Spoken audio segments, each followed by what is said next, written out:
Davis Ford in Fulton is built on customer service. It's been a founding pillar of Davis Ford since opening our doors in 1964. We are proud to announce winning the 2022 Ford President's Award for Customer Service. Davis Ford was the only dealer in Mississippi to achieve this award, marking a record-setting 20th time. Davis Ford would like to say thank you to our valued customers. We wouldn't be here without you and your commitment to us.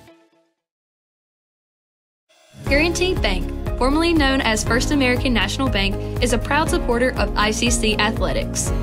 Visit gbtonline.com. Guaranty Bank, we're more than a bank, we're a community. They say Diet Coke is a mom's drink. Well, you copied her jeans, her spin, her shoes, her scrunchie, and whether you realize it or not, her music. Now, copy her drink.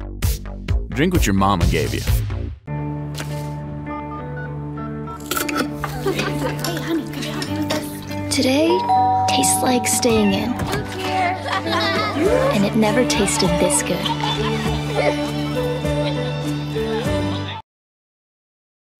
Here's your Little Caesar slices and sticks, half Italian cheese sticks, half pepperoni pizza. It's the world's greatest combination. Carl? How could you? And welcome back, ladies and gentlemen, as we're just moments away from that Guaranty Bank opening pitch here in Game 2. As Ethan Huff taking the heel here for the Indians in Game 2.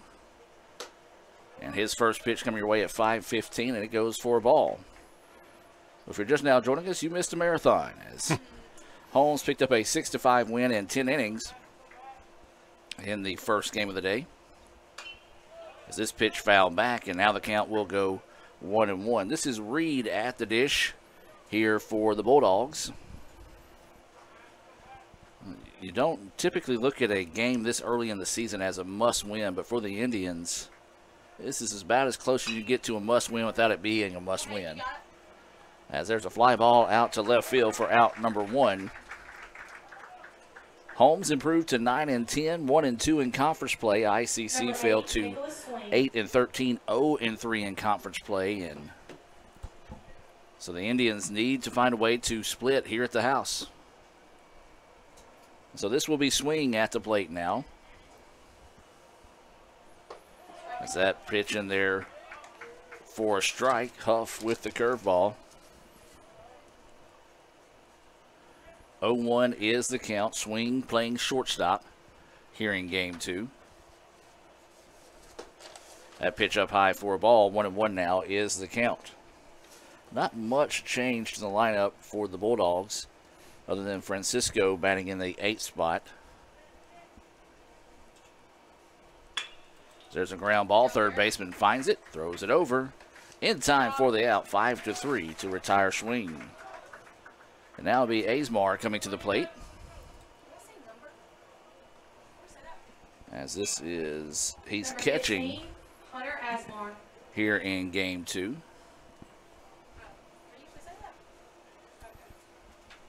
So with 2 away and nobody on, Huff trying to get a quick 3-up, 3-down inning here.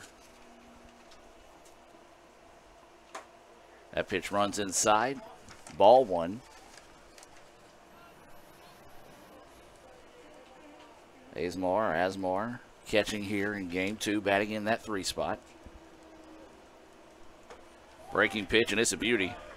In there for a strike. 1-1 now is the count. Yeah, had good pitching in the first game, both sides, really. You know, and we talked about it, but good pitching all around on both sides. That was a hard hit ball. The wind is blowing out of the ballpark, and it's going to be off the base of the wall. This could go for 2, and it will. And as we've talked about it, Asmar, excuse me, I apologize, has power. He hit one out in the previous game, and hit one just, I mean, you hit one to the deepest part of the field, and you got the biggest part of the fence out there. Yes, and so he battled both of it, but off the wall out there and gets a stand-up double. So a 2-out double. That's brought to you by Davis Ford here in Fulton. We'll bring Skirtek, who is the pitcher/DH here in Game 2 as that breaking pitch in there for a strike from Huff. So 0-1 is the count.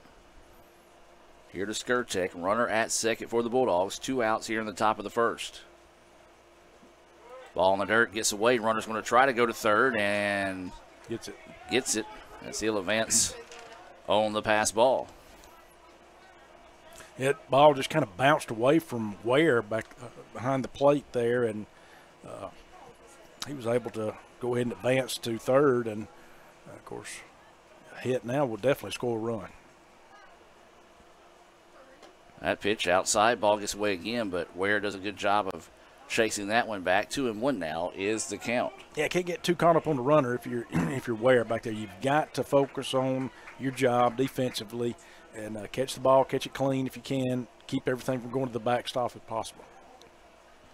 2-1 pitch, and this one hit, popped up, and the center fielder still going back to the wall, and it's going to be off the wall again. I think he lost that one in the sun that time, and that's going to be back-to-back Davis Ford doubles, and the Bulldogs strike first. Not only back-to-back doubles, but back-to-back doubles off the wall, one of them to left center and one of them to right center. So a little power there. Of course, we did mention that there is a little wind blowing out in center out there. So, but not taking anything away from the bats of Holmes there. They were able to drive both of those, and that is an RBI. So 1-0 is the score here. As that pitch missing low and outside. 2-out hitting has been clutch on the day for both teams, and that's another round of it there for the Bulldogs. This is Conley at the plate now, as he'll dig in with a 1-0 count and a runner at second. And this one popped up. He's going to get out of play on the left side of the field, and that'll go for strike one.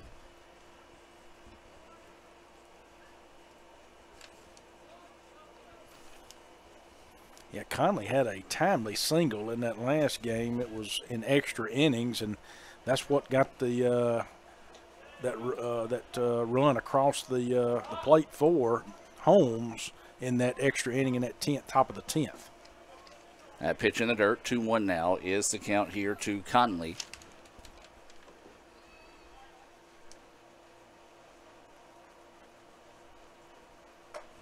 That one runs inside. Now the count goes 3-1. So Huff, who started out well after giving up back-to-back doubles, kind of shaken up now with a 3-1 count here to Conley, who's playing in right field.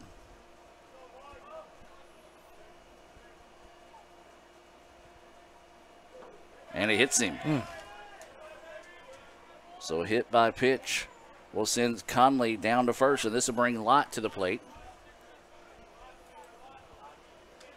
With 2 outs, runners on first and second. 1-0 Holmes with the lead here. And this will be Lott, the left fielder, coming to the plate.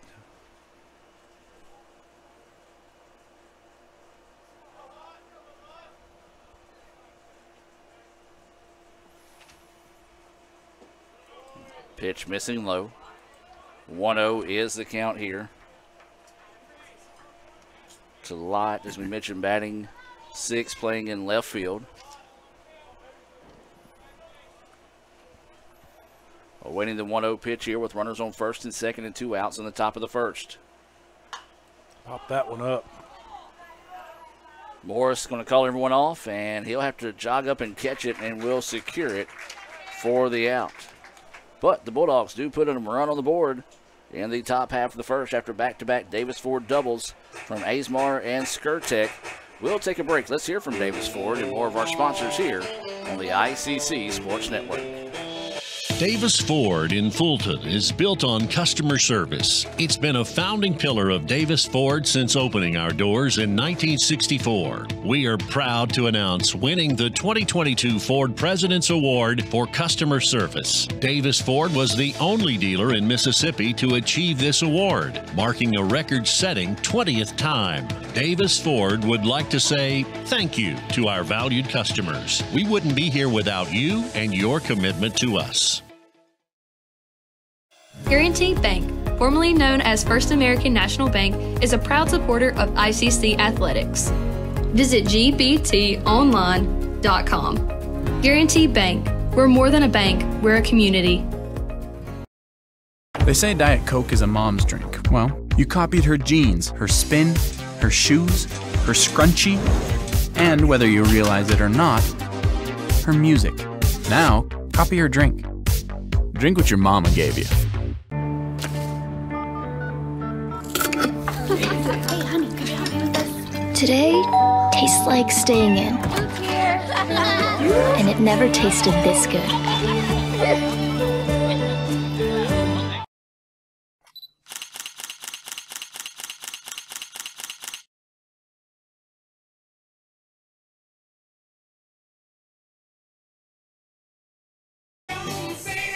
And welcome back, ladies and gentlemen. We head now to the bottom of the first inning.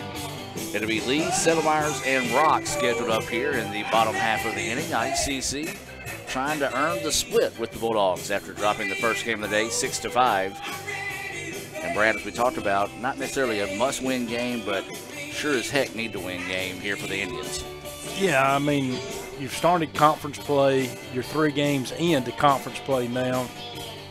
And you don't want to, I mean, you just don't want to go 0-4 and lose, you know, get swept your 2 opening series. You know, you get the opening series at home for conference play today. We were on the road last week at Meridian and got swept there. So you definitely got to pick it up. Got to get the bats going. That's the big key in my opinion in this game is got to get those bats back and let's see some hitting. Let's see some base runners. Get that on-base percentage back up. Those Bank Okolona keys to victory through the eyes of Dr. Brad Boggs, as there's going to be a swing and a nice start to the game there for Lee. So you said, Brad, need to find those hits. And great start by Lee, leadoff batter, getting on with a clean single, driven in between short and third. No outs here, and that's going to bring up Jackson Settlemyres. So Settlemyres will dig in. As we mentioned, no outs after that leadoff single to start the inning there by Lee. So Settlemyres will dig in here. Indians trail it 1-0. This pitch in the dirt doesn't get far enough away for the runner to advance. This is game 2, so this game's scheduled for 7 innings. All conference games, game 1 are 9, game 2 are 7, even though we went to extras in the first game of the day. As 1-0 is the count. That pitch missing low. Runner's going to try to advance. The throw is... He's in. Yep, he's there. Not in time, so that was a good throw from Aismeyer. Yeah, and it was behind him, too, so it wasn't just from home plate. It was behind him. He had the ball kind of got past him a little bit and stepped up and through it. But there's also, too, in my opinion, good aggressive base running by Jackson Lee. You got to get a spark here at him. Got to make something happen. That's what they're trying to do. So Lee will dig in, waiting the pitch. Looks at that one low, and now the count goes 3-0.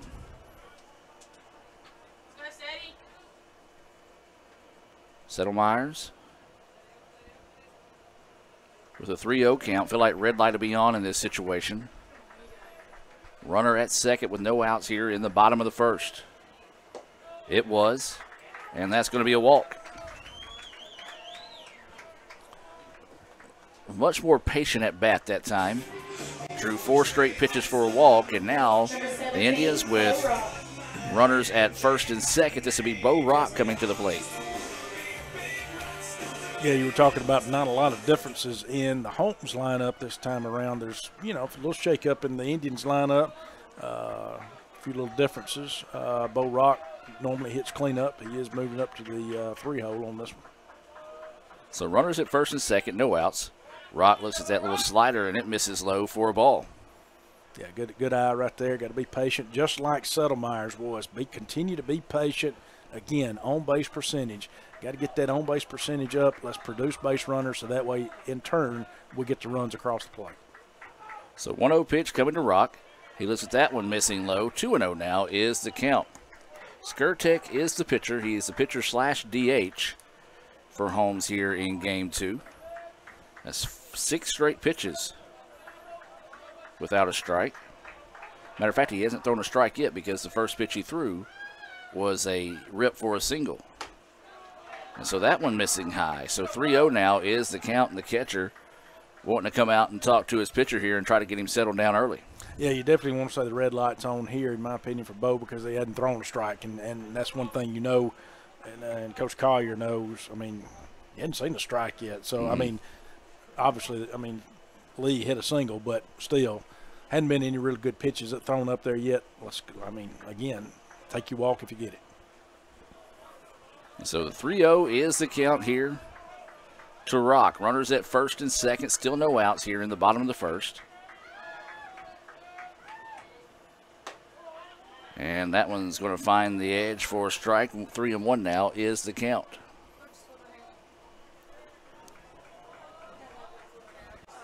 Three balls, one strike, no outs. Runners at first and second. Just now getting things rolling here in game two. Rock at the plate. And that one in there for a strike. Nope, called it a ball. Well, that was a loud bark, I should say. Yeah, I didn't. I'm like you. I couldn't tell. So he called that one ball 4. So I said there was a loud cadence afterwards. So typically when you hear that loud call, you're going to be like, okay, that's a strike. Well, nope. Now the base is full of Indians here with no outs. Yeah, good start for the Indians here, getting the bases loaded. Brock Ware coming in the cleanup spot here in game 2 today. Ware looks at that first pitch, and similar sound that he made last time on ball 4, but this time called a strike. So we'll just have to get adjusted ourselves to the new cadence of the new home plate umpire here. 0-1 is the count to Ware, who is catching here in game 2, batting in that 4 spot. Bases full of Indians with no outs. Ware puts a flare into this one to the gap. 1 run will score, 2 runs will score, and that is a clutch hit there off the bat of Ware. Yeah, line drive shot over, kind of over short right there to up the middle there, and it just fell down in center field. And, of course, the bases reduced at the time. We were able to get 2 runs in. So, excellent start by the Indians. Now they come back, take the lead. Of course, Holmes had a 1-0 lead. Now the Indians come back, put 2 on the board. Still, again, as you mentioned, Adam, no outs. And, Brad, that was big. We talked about Holmes getting that run. They had all sorts of momentum after game 1. Indians answering big time here in the bottom half of the first to take a 2-1 lead. Runners on first and second. As Dr. Boggs mentioned, no outs here. Indians going to show bunt and thought about pulling back, but then did attempt it. So that'll go for strike 1. Yeah, again, with no outs, if, now may be a good opportune time to sack bunt, see if you can move 2 of them up possibly. Definitely would like to get 1 over to third. See if Morris will keep the bunt on here. Wouldn't be surprised if they toss it to first to see if he'll try and tip his cards. Instead, they're going to fake the throw to second.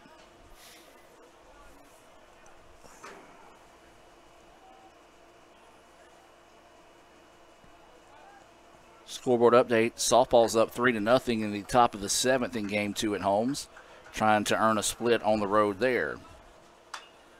This pitch inside popped up, and the third baseman will come up and make the play. Yeah, in on his hands, jammed him right there, and, of course, all he could do was just pop that thing up to the infield. So out number 1 here in the bottom of the first. Still have runners at first and second for the Indians. And this will bring Jude Treadaway to the plate. Batting in that 6th spot here for the Indians. Runners on first and second with 1 out. 2-1 ICC with a pair of runs after a 2-run single by Ware with bases loaded as that pitch, I guess, up high. Looked pretty good. I can't tell if he's calling a strike or a ball. He makes about the same motion.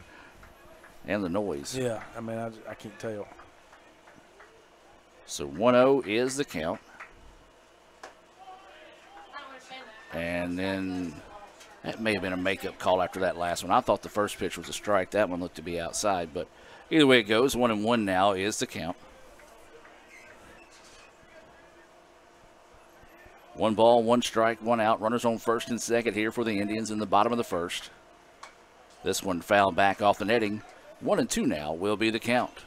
Yeah, so, of course, Skirtek has kind of settled down a little here now and starting to throw strikes, and ahead in the count here, 1-2. Anything in the dirt, got to be careful because you don't want to move those runners up, especially with one out, and get them closer and get both of them in scoring position. And this one's going to be fouled off, and we'll stay at 1-2. 1 ball, 2 strikes, 1 out. Runner at first and second here for the Indians.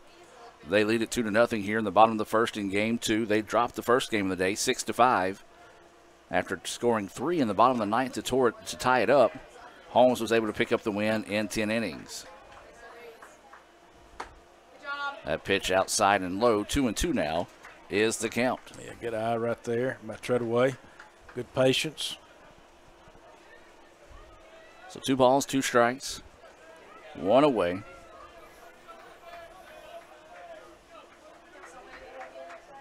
Awaiting the pitch here from Skirtek. And that one missing outside. Now the count goes full at 3-2. Yeah, breaking pitch, didn't catch the corner, couldn't get it to break back in and catch the outside part of the plate. Runs the count to full. Again, I'm liking the patience from the Indians at the plate in game 2 so far. So waiting the full pitch, this pitch popped up. Left fielder's going to drift back and will make the play for out number 2. Full count pitch is what I was trying to say. But my brain, well, Igor. 2 outs now, and this will bring Wicker to the plate. Didn't see any action in game 1, getting the start here in game 2. Would love to come up with a timely 2-out hit here for the Indians as they lead it 2-1 here in the bottom of the first with runners on first and second.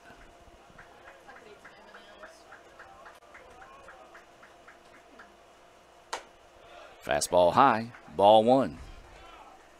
Sun starting to set here. We've already seen it cause some issues out in the outfield for ICC in the top half of the inning. Anything high in the air to the right side of the field is going to be dangerous here for the next 30 minutes or so. Is that pitch called a strike? Yeah, apparently, I guess. Clipped the front part of the plate? I don't know where it clipped. I'll be honest with you. We're not trying to be judgmental here. We're just trying to figure out a strike zone. 1-1 is the count. And that one. That's low. Wow. That one looked like a strike. 2-1 now is the count. Well, you got a better view than I got. Because you got the. Yeah, I'm watching I'm watching the up close camera here. 2-1 is the count. And this one popped up right side. As we said, it could be an adventure. Second baseman can't find it, but the right fielder does come in and make the play. So the Bulldogs give up 2 runs on 2 hits, no errors, and 2 left on base. We've played 1 here in game 1. 2-1 is the score. We'll take a break and be back with more right after this on the ICC Sports Network. Here's your Little Caesar slices and sticks, half Italian cheese sticks, half pepperoni pizza. It's the world's greatest combination. Carl? How could you? Sorry, PB&J. I wanted to try new things. Oh, no. No. No. No. No! Have some for yourself. Yes. No! Get hot and ready slices and sticks for $6.99. Walk in and walk out between 4 and 8 p.m. Pizza, pizza. Everyone has a unique story to tell. Maybe your story has you performing your new song in front of a crowd, getting to play your favorite sport, or enjoying a horseback ride in the country. At Orthopedic Institute of North Mississippi, our group of skilled surgeons understand your need to continue your story. That is why we are the preferred choice for orthopedic care. Thank you for choosing us. Our story is you. Orthopedic Institute of North Mississippi. Another great Saturday of college football. You're always pushing yourself. There's no time to rest. You keep moving forward. The only thing better than your last accomplishment is your next. What's next? What's next? What's next? So, Allie, what's next? I guess we'll see. Find a bank that's as excited about your future as you are. A bank that asks, what's next? Renaissance Bank, understanding you. And welcome back now as we head to the top of the second inning.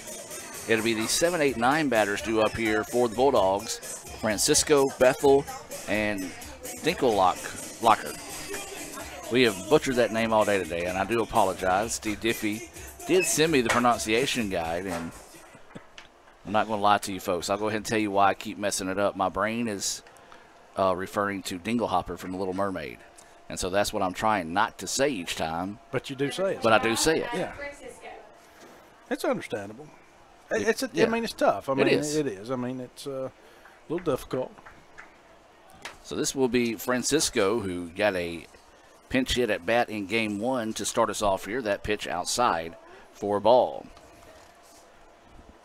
Ethan Huff, as mentioned, he is throwing today, and he has 4 appearances on the year. He does not have a decision, no wins, no losses, 7 innings pitched, giving up 5 hits on 5 runs. Does have 9 walks, 5 Ks, and a 6.43 ERA as he throws. Ball 2. Thank you, ball 2, because I was going to say, don't know what the umpire said. Yeah. Have no idea. I'm saying, and the reason why Brad and I have different points of view, I'm actually watching the game on the computer screen, so I'm looking at the close-up camera as this pitch popped up. Center fielder is going to go over and wait for it and make the play. So Brad is looking at it live action. I'm looking at it much closer, as that's going to be a fly out. Now this will bring Bethel to the plate. He's batting in that 8th spot.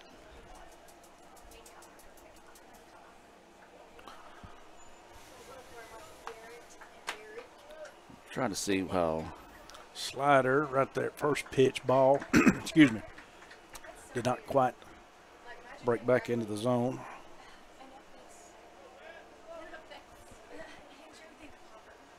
And that pitch. Ball up, 2. Yeah, up that time. 2-0 is the count. Again, we just kind of have to wait on the umpires. Show or no show on it. Yeah. 2-0 now is the count. And that one missing low. 3-0 now is the count here to Bethel. 3 balls, no strikes, 1 out, nobody on here in the top of the 2nd. ICC up 2-1 here over the Bulldogs in game 2. Ball and 4. That one's going to miss for ball 4. So Bethel will reach on the walk. And now this will be Dinkel-Locker coming to the plate. And he's batting in that 9 spot. Yes, he is. Currently, Mississippi State and New Orleans are scoreless in the top of the 3rd. So that pitch in there for a strike. 0-1 is the count. Notre Dame is up 11-6 in the top of the 9th. Okay, I forget who we're playing today. Well, that's Radford. Oh, that'd be why. Yes. Didn't know they had a team. Radford, of course. Nora College. Absolutely, Radford. As this pitch popped up, right fielder going back and will find it. Yes, good nice job out there. I believe that's Powell blocking the sun and able to get the out for out number 2. Yes, did a good job. Again, as you mentioned, the sun right now this time of day is very difficult. Advantage Indians, though, right now because we practice in this sun and get plenty of practice out here with the shadows and of course, you know, all of it that happens at this time of evening. So it's tough on a visiting team normally. We flip it back to the top of the lineup, and that pitch finds the corner of the plate for strike 1. As this is Reed, who flew out to left field and his only at bat so far here in game 2. Runner at first. There is 2 outs. That pitch missing low and outside for a ball.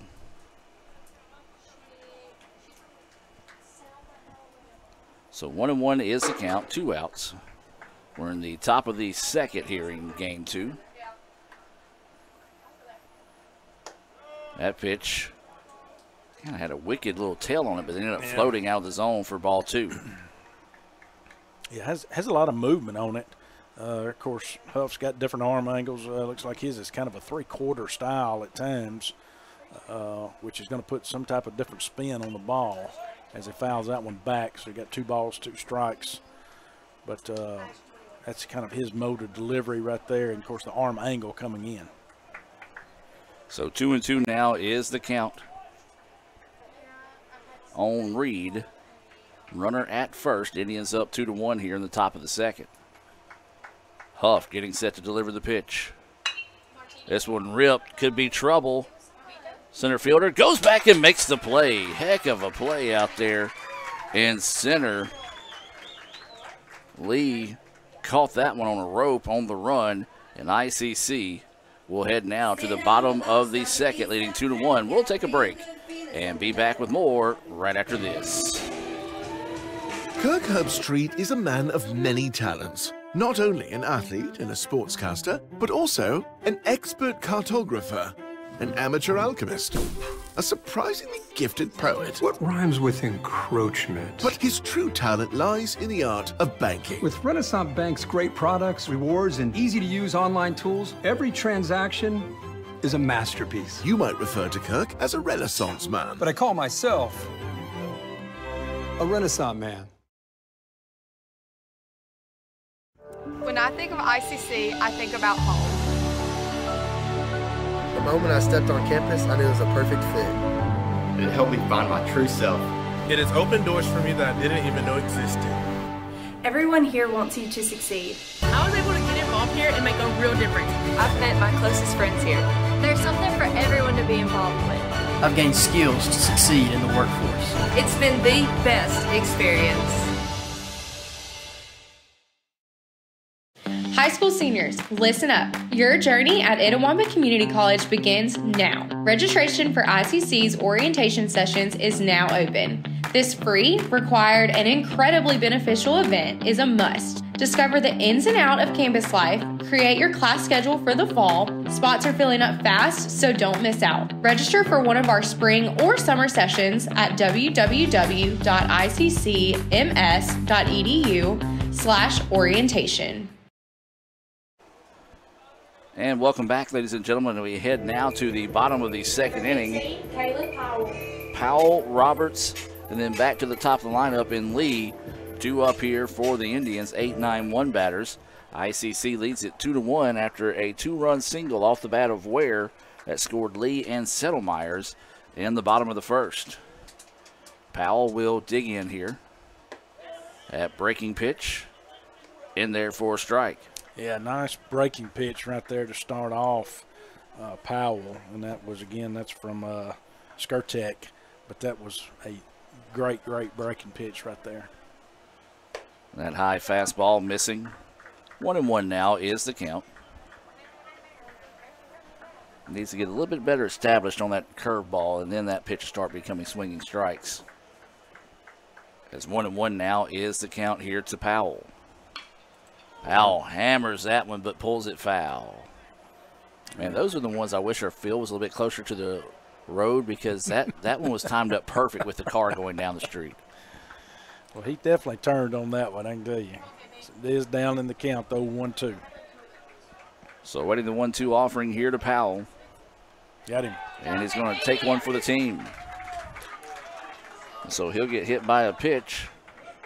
Each team with one of those so far in the game right now. 24, Hayden Roberts. And now this will be Hayden Roberts, the left fielder, coming to the dish.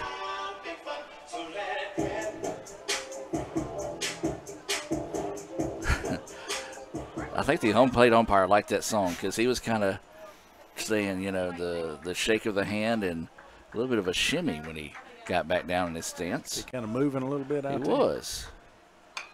Squared a bunt there, good bunt that was laid down. And just got him by a half a step. So the sack bunt worked.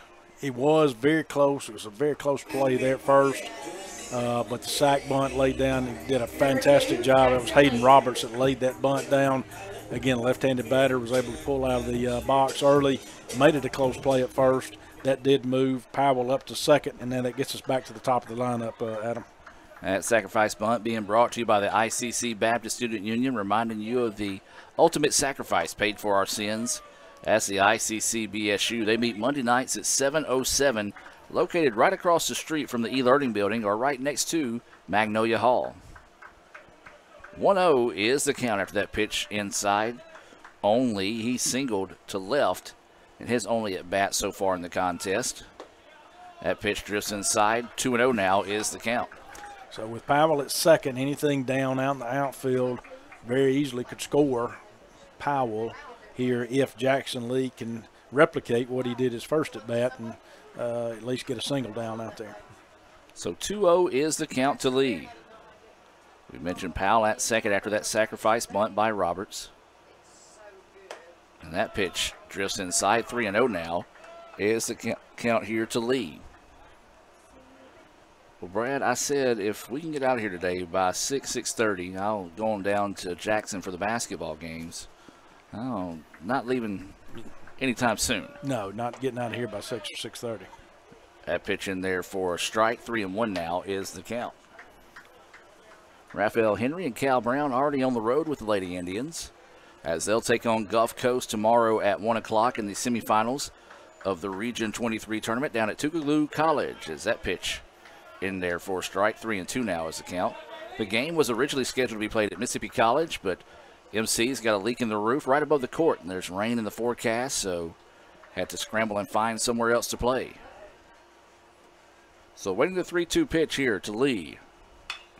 And he's going to line it right back to the pitcher. He's going to knock it down, and there's only going to be one play, and that's to first.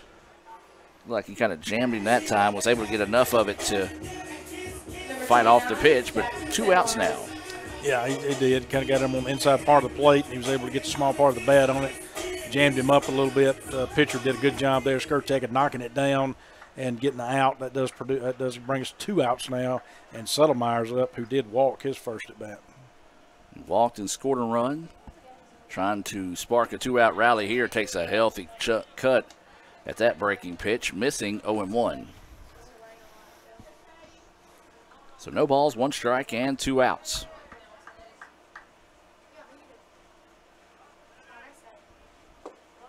Settlemyers looks at that pitch, and it misses low. 1-1 now is the count. Indians lead at 2-1. Would love to pick up an insurance run here with a base hit by Settlemyers. And that one nearly hit him. 2-1 now is the count. Yeah, breaking pitch right there. Kind of had him backing out. He's rolling his shoulder and backing out, trying to see if he could get the hit by pitch. Did not. So the 2-1 offering here. Swung on and missed. 2-2 now is the count. Yeah, a little high heat right there coming in on the inside part. Say high heat. It was probably about a letter high. So now the count 2-2. This one fouled back into your living room. We'll stay at 2-2 with a runner at second, 2 outs. We're here in the bottom of the second. If Holmes had 2 runs, we could say deuce is wild. It all depends. Some people say 2 outs, 2-2 count. And then we also have a runner at second, so that would be the river on the deuce is wild. That's it. That pitch missing low. Count now goes 3-2. Sully would have been happy at that reference. So waiting the full count pitch here. Ripped, and it's going to be a fair ball. And that's going to score a run there for the Indians. Settlemyers is going to have a Davis Ford double. Yeah, drove that pitch down the line, third base right there. Third baseman over there unable to get over. It was a good, pretty well hit. And so it gets down into left field out there, almost in the corner. So excellent job there by Settlemyers. Picks up an RBI, and that gives the ICC the 3-1 lead here with Settlemyers still in scoring position there at second. So a clutch hit there with 2 outs. ICC now up 3-1 here in game 2. And this is going to bring Bo Rock to the plate. He walked and was left stranded. And so he'll dig in with a runner at second. Looks at that first pitch, high and outside for a ball. Brad, good answer by the Indians. Could have easily come out deflated here after dropping that first game. But they've come out and they struck back and struck early. Yeah, and doing what we talked about, and that's waking those bats up, getting a little offense to back your pitcher and back your defense up, as that's a strike 1 right there, be a 1-1 count. Needed that bad, and I know Coach Collier's happy to see the bats waking up a little bit here. Again, nothing against Holmes, those two pitchers threw a heck of a game in game one. 2-1 now is the count to Bo Rock. A Renaissance Bank scoreboard update. Softball earns the split on the road with a 4-0 win in game 2 at Holmes. They'll be in action tomorrow at Gulf Coast. That pitch finds the corner for a strike. 2-2 now is the count. Yeah, due to the rain, they're getting home. Yep. And then have to turn around and load the bus and go back south again tomorrow.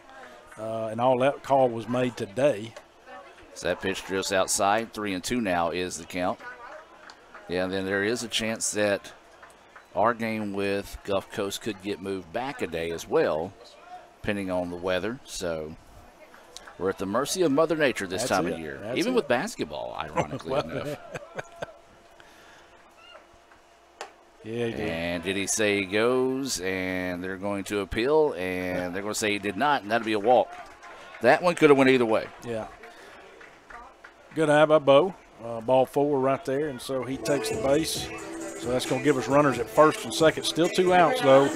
And Brock Ware, who came up his first at bat, Adam, had a single and 2 RBIs. He did, and Indians would love to see if he can find a way to duplicate that here, or at least get one more run on the board. Spark this 2-out rally and get the merry-go-round spinning here for the Indians. That pitch comes inside and misses high for a ball. So 1-0 is the count here to the catcher Ware. He was the DH in game 1. He's got a 1-0 count. And said he did not go. Wow, that's 2 of them that went in the way of the Indians. And now the Holmes coach wants to come out and have a quick word. Quick timeout. We'll be back with more right after this. Guaranty Bank, formerly known as First American National Bank, is a proud supporter of ICC athletics. Visit gbtonline.com. Guaranty Bank. We're more than a bank. We're a community. And welcome back. Just a quick conversation on the hill there. As the count 2-0 here to Ware. Runners on first and second. Indians have already put one more run on the board. They scored 2 in the bottom of the first.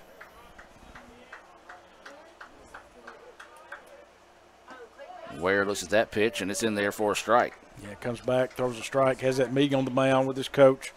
You know, got to get out there, got to throw strikes if you're Holmes. I'm sure that's what he's talking to him about.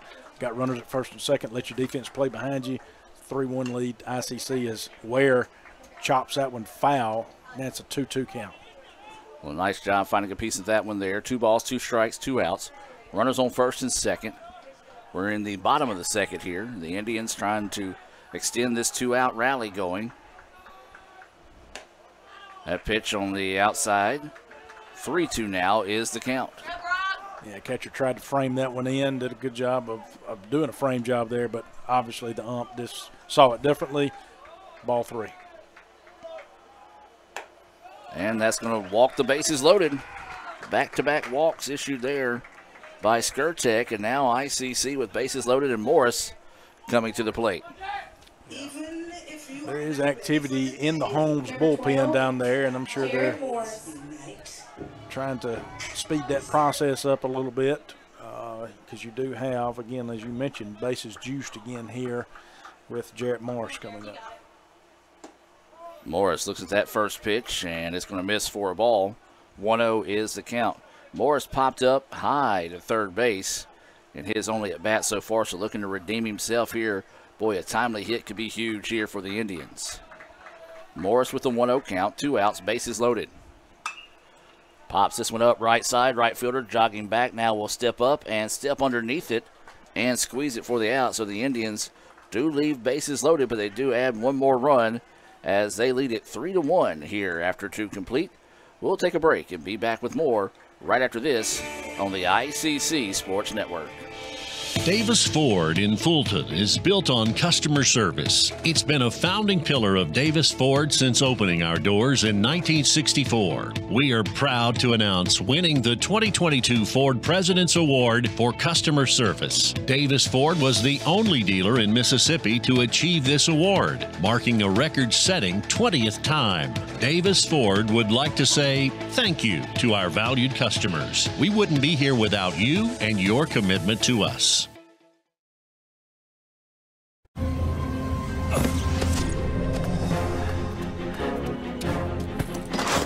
Why didn't you answer your phone? You're not gonna believe what just... You bought a Coca-Cola with 0 sugar? Yeah. Why? Come on, it has 0 sugar. Yep. And it's delicious. I don't believe it. Just try something new. You'll love it. This does taste great. Everyone has a unique story to tell. Maybe your story has you performing your new song in front of a crowd, getting to play your favorite sport, or enjoying a horseback ride in the country. At Orthopedic Institute of North Mississippi, our group of skilled surgeons understand your need to continue your story. That is why we are the preferred choice for orthopedic care. Thank you for choosing us. Our story is you. Orthopedic Institute of North Mississippi. And welcome back now as we head to the top of the third inning. ICC leading this one 3-1 here. It was 2 runs in the bottom of the first inning after a 2-run single by Ware, and then a double by Settlemyers scored Powell, who was hit by a pitch to start the second inning. As that is a Samstown Market scoring update for your Indians. It'll be the 2, 3, 4 batters due up here for the Bulldogs. Swing, Azmar, and Skirtek. As this is Huff still on the hill here for the Indians. Breaking pitch finds his way in there for a strike. Yeah, good pitch right there to swing. 0-1 is the count. No outs. The swing starting us off here in the top of the third.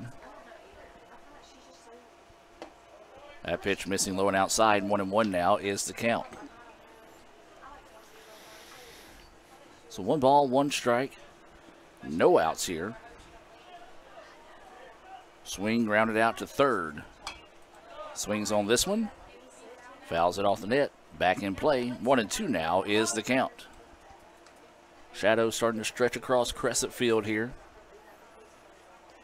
If you're in right field, you're hating life right now as the sun is right in your eyes. Most definitely. So that pitch just a bit high. 2-2 now is the count. Not a whole lot of atmosphere at the ballpark here in game 2.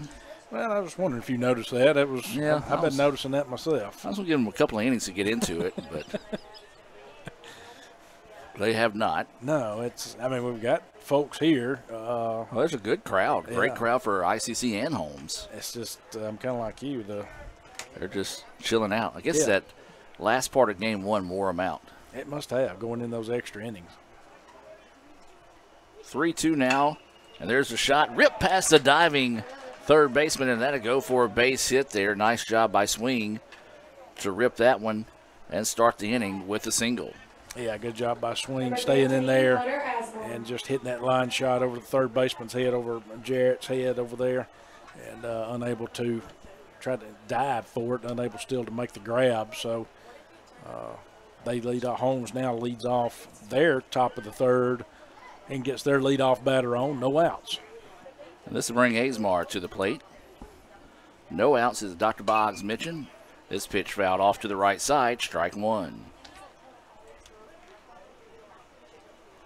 So 0-1 is the count. One thing we talked about as well, Brad, and we noticed in game 1, now we're in conference play. There's 3 umpires in the field. Snap throw over is not in time. That's a change from last year. Last year we were only generally didn't see 3 in the field until you reach tournament time. Right. And now, there's 3 in the field, which gives a runner goes. Throw down is not in time. No, gets under it, slides under it. But again, it does help in, making more accurate calls, because it's difficult when you only have two. You get your one behind the plate, and then you got your ones having to cover a lot of territory out there. So having three is definitely beneficial, especially when you reach conference play when it counts. So 0-2 is the count. That one runs inside, ball gets away. Good job by Ware hustling out there to keep the runner from advancing from second. Yeah, that one bounced out to the third base side, so that benefited Ware there and kept the runner at bay there at second. This is Azemar at the plate.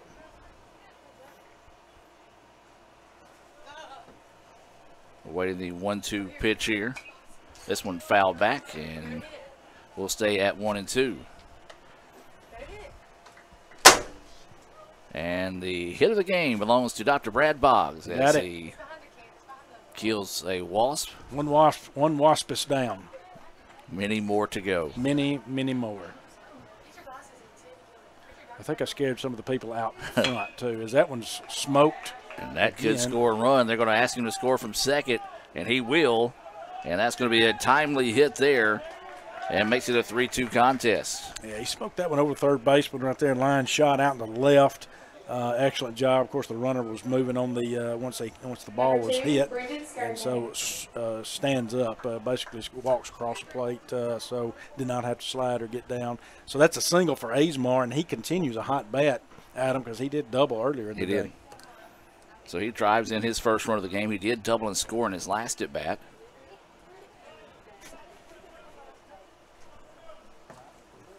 There's a curveball in there for a strike. They're trying to locate the wasp. I think it went behind the score clock or the scoreboard.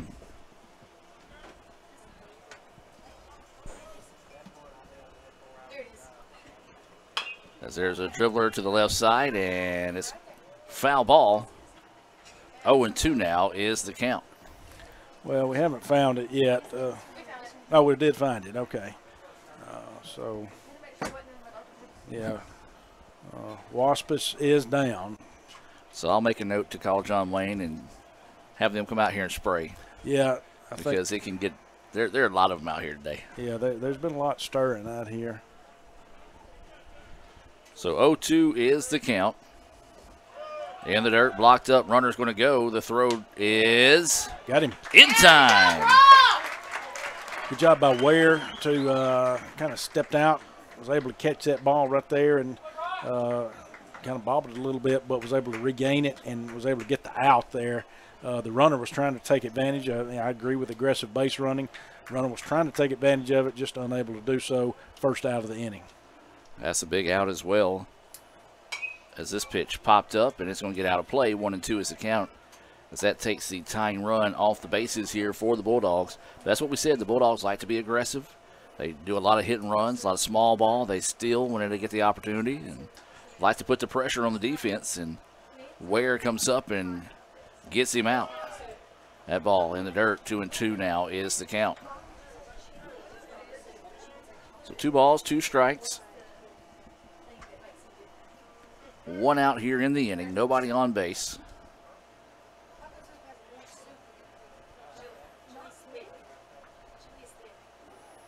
As that pitch drifts high, now the count goes full at 3-2. We don't happen to have like Raid or Hot Shot that's one of our sponsors, do we? So they could help us with this wasp problem. You know who used to be a sponsor, but I see their sponsor on the scoreboard is Predator Pest Control. That's right, they are on the scoreboard. As that pitch fouled off, and they either hit the umpire or hit the catcher there. I think it might have hit the umpire.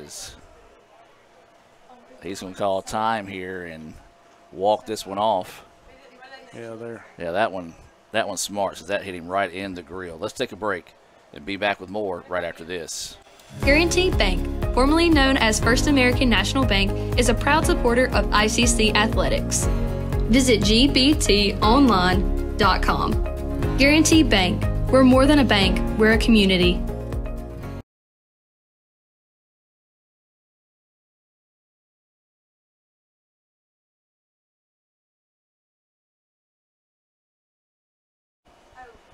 And welcome back, ladies and gentlemen, as 3-2 is the count.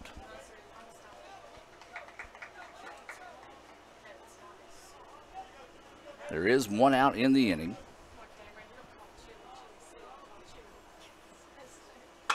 This pitch lifted, left side, left fielder running back. Now hits the brakes and squeezes it for out number 2. Yeah, just a long out right there. Turned on that pitch. Flew out to the left field right there. That is going to bring up Conley. Conley was hit by a pitch but was left stranded back in the first inning. See if he can get a 2-out rally going here for the Bulldogs. They've already scored 1 in the inning to make it a 3-2 contest as that pitch high and outside. 1-0 now is the count.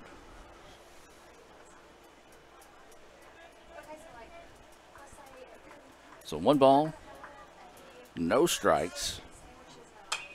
Conley fouls this one back and out of play. Things even up now at 1-1.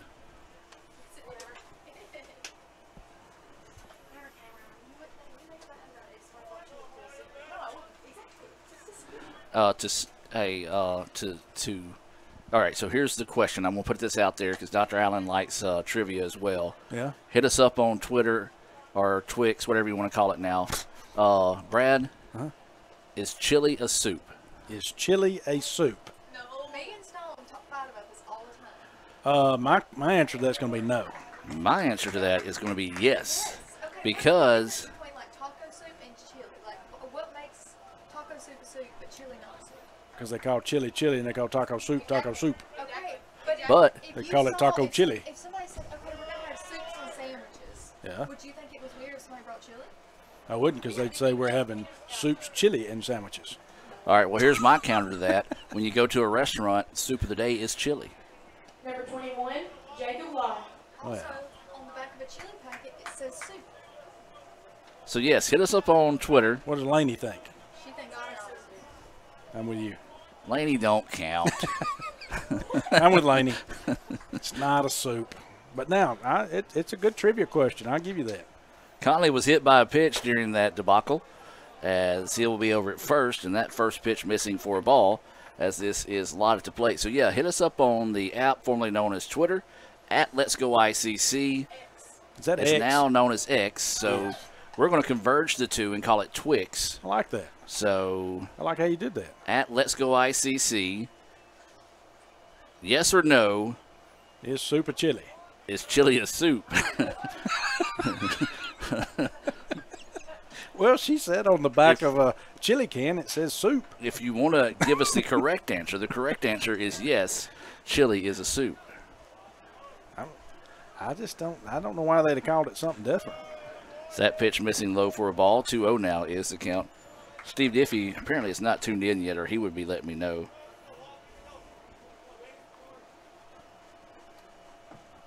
As now 2-0 is the count here to Lott. Little toss over to first, not in time. I know one thing, I'd like to have some chili right now. You kind of made it sound good, I'll be honest with you. Be a really good soup on a warm day. Be a great chili. Snap throw down is not in time. 3-0 now is the count.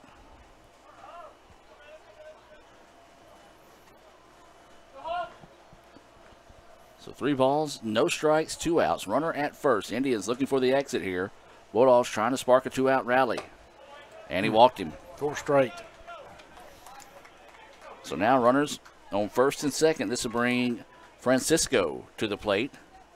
But we'll have a quick meeting in the circle here as we'll take a break and be back with more right after this. They say Diet Coke is a mom's drink. Well, you copied her jeans, her spin, her shoes, her scrunchie, and whether you realize it or not, her music. Now, copy her drink. Drink what your mama gave you. Hey, honey, could you help me with this? Today tastes like staying in. And it never tasted this good.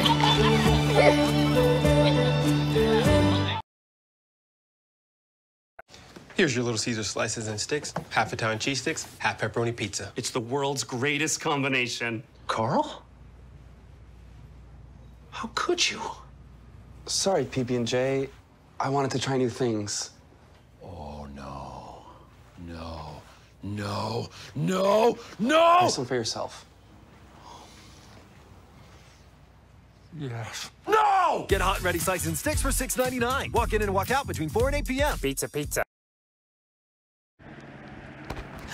Ooh, fumble. Let's give her a Renaissance replay. Make the right call with Renaissance and get cell phone protection with Renaissance Rewards Extra Checking. Sign up today. $5 for my own money? That's a bad call. Let's give him a Renaissance replay.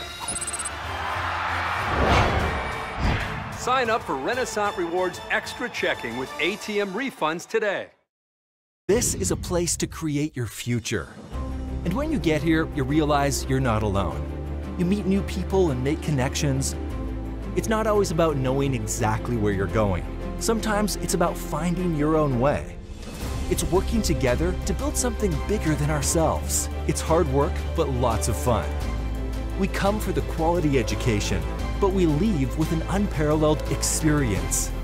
Itawamba Community College. The best start here. Davis Ford in Fulton is built on customer service. It's been a founding pillar of Davis Ford since opening our doors in 1964. We are proud to announce winning the 2022 Ford President's Award for Customer Service. Davis Ford was the only dealer in Mississippi to achieve this award, marking a record-setting 20th time. Davis Ford would like to say thank you to our valued customers. We wouldn't be here without you and your commitment to us. And welcome back, ladies and gentlemen, as new pitcher in the game here for the Indians, as Morrison will come in to pitch, and his first pitch high for a ball. Yeah, I was trying to look here. Tyler Morrison. I'm looking at stats here, and I'm obviously still trying to think about Super Chili right now, as that one's turned on.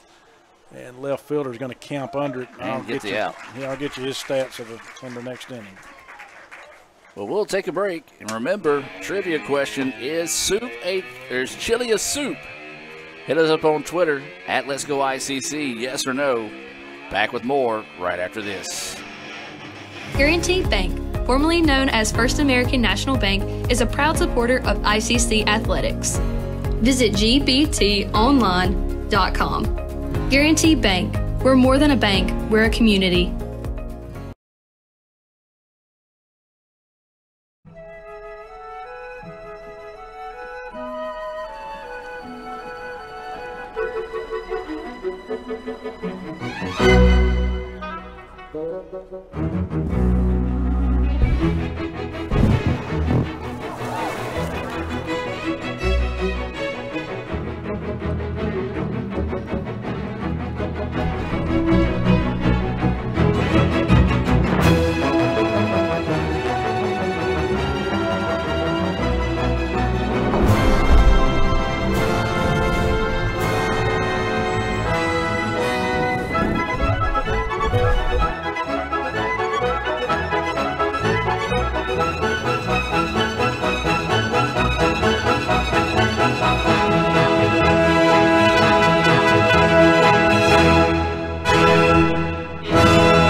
Welcome back, ladies and gentlemen, as we head now to the bottom of the third. It's going to be Seth Terrell coming on the hill here for the Bulldogs. So the Bulldogs and the Indians both going to the bullpen. Number 23, Jude Treadaway. Seth is a freshman out of Walker, Louisiana. So trying to look to see if he's had any statistics for this year. Yes. Right-hander, he does have 3 appearances on the year. No wins, 1 loss, 5 2/3 innings pitched, 9 hits given up on 8 runs. It does have 6 Ks and 5 walks. His first pitch was outside for a ball. That second one in there for a strike. Or nope, called it a ball apparently. Again, the home plate umpire has a loud cadence for the ball and strike, so I've got it as a 2-0 count. As this one fouled back, 2-1 now is the count. We got Treadaway up, Jude Treadaway, who flew out to left field, his first at bat. Brad mentioned Treadaway at the dish with the 2-1 pitch. And that one finds the corner for a strike. Evens things up now at 2-2.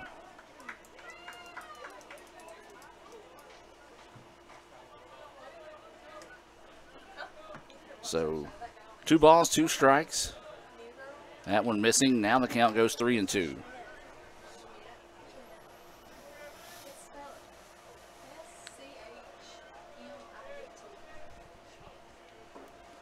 So now the count full.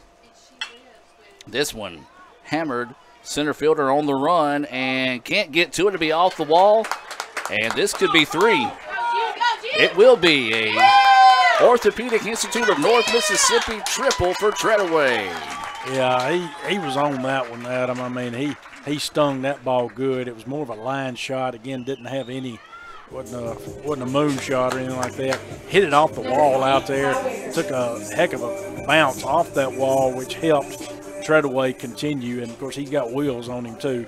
So, excellent triple right there to lead off the inning by Treadaway. And so now this will be Wicker at the plate. Swings on the first one, fouls it back for strike 1. I tell you what, let's give credit here to the right fielder that did what his job is to not just back up the play, but back it up off the wall. If he comes in any tighter running at taking a different angle, that's probably in the park home run. Exactly. Wicker looks at that pitch in there for a strike. 0-2 now is the count. So no balls, 2 strikes, no outs. Runner at third after that triple by Treadaway. That triple brought to you by the Orthopedic Institute of North Mississippi. This ball fouled off, and we'll stay at 0-2. Yeah, oddly too, Adam, Indians now have 4 hits in this game here in the bottom of the third, and it matches the total hits we had in our 9-inning affair with them in the first game. That is a good call. So waiting the 0-2 pitch here to Wicker. Another hit. And it's going to drop. Return to sender, and ICC puts another run on the board.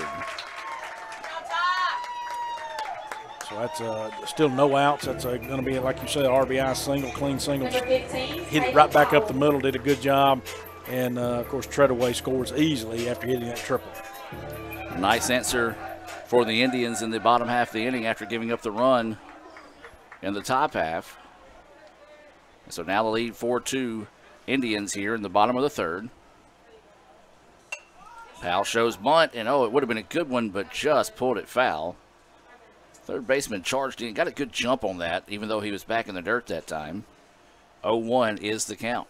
Yeah, good idea right there. Again, no outs, so you got a runner at first and try to sack him over and see if you can get the runner in scoring position. And so good idea there. We'll see if it's still on here for this next pitch. A snap throw to first to see if he might show his cards a little early there, but he does not. So 0-1 is the count here to Powell. He was hit by a pitch and scored, and his only at bat of the game. Shows bunt. Pulls back and call it a strike. And the runner just gets back to first in time, and now the count is 0-2 here to Powell.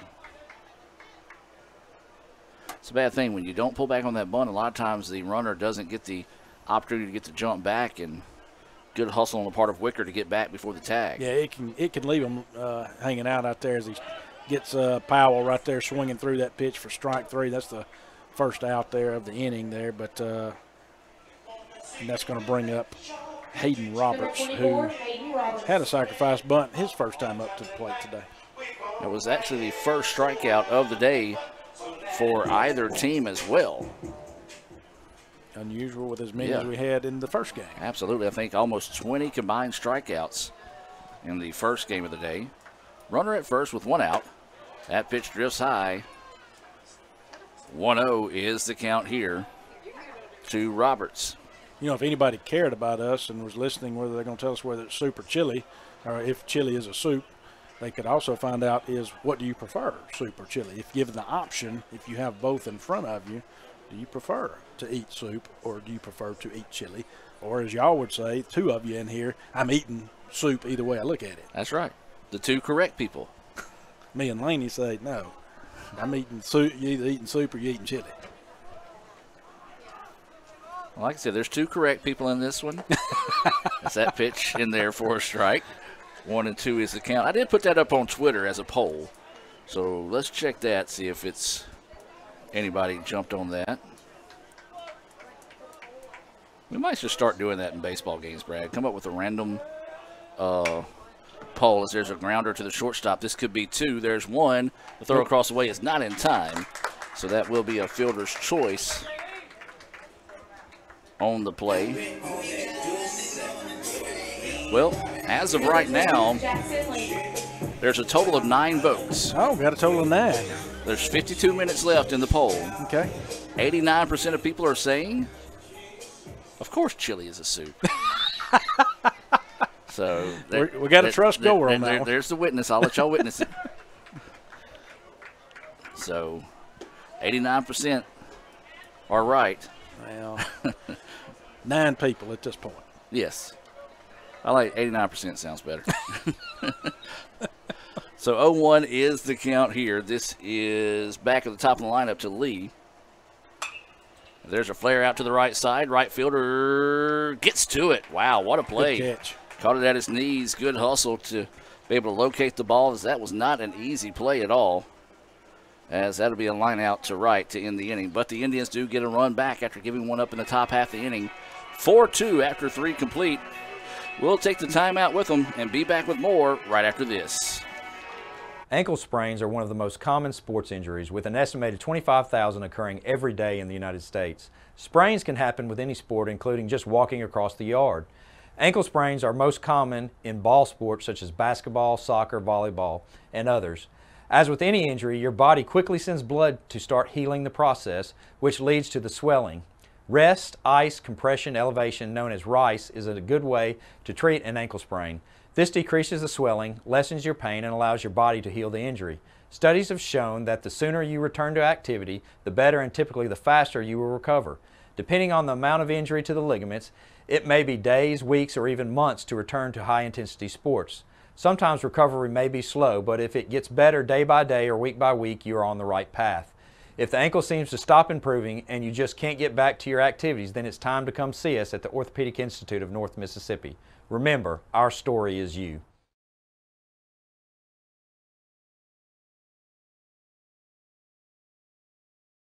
Guaranty Bank, formerly known as First American National Bank, is a proud supporter of ICC athletics. Visit gbtonline.com. Guaranty Bank, we're more than a bank, we're a community.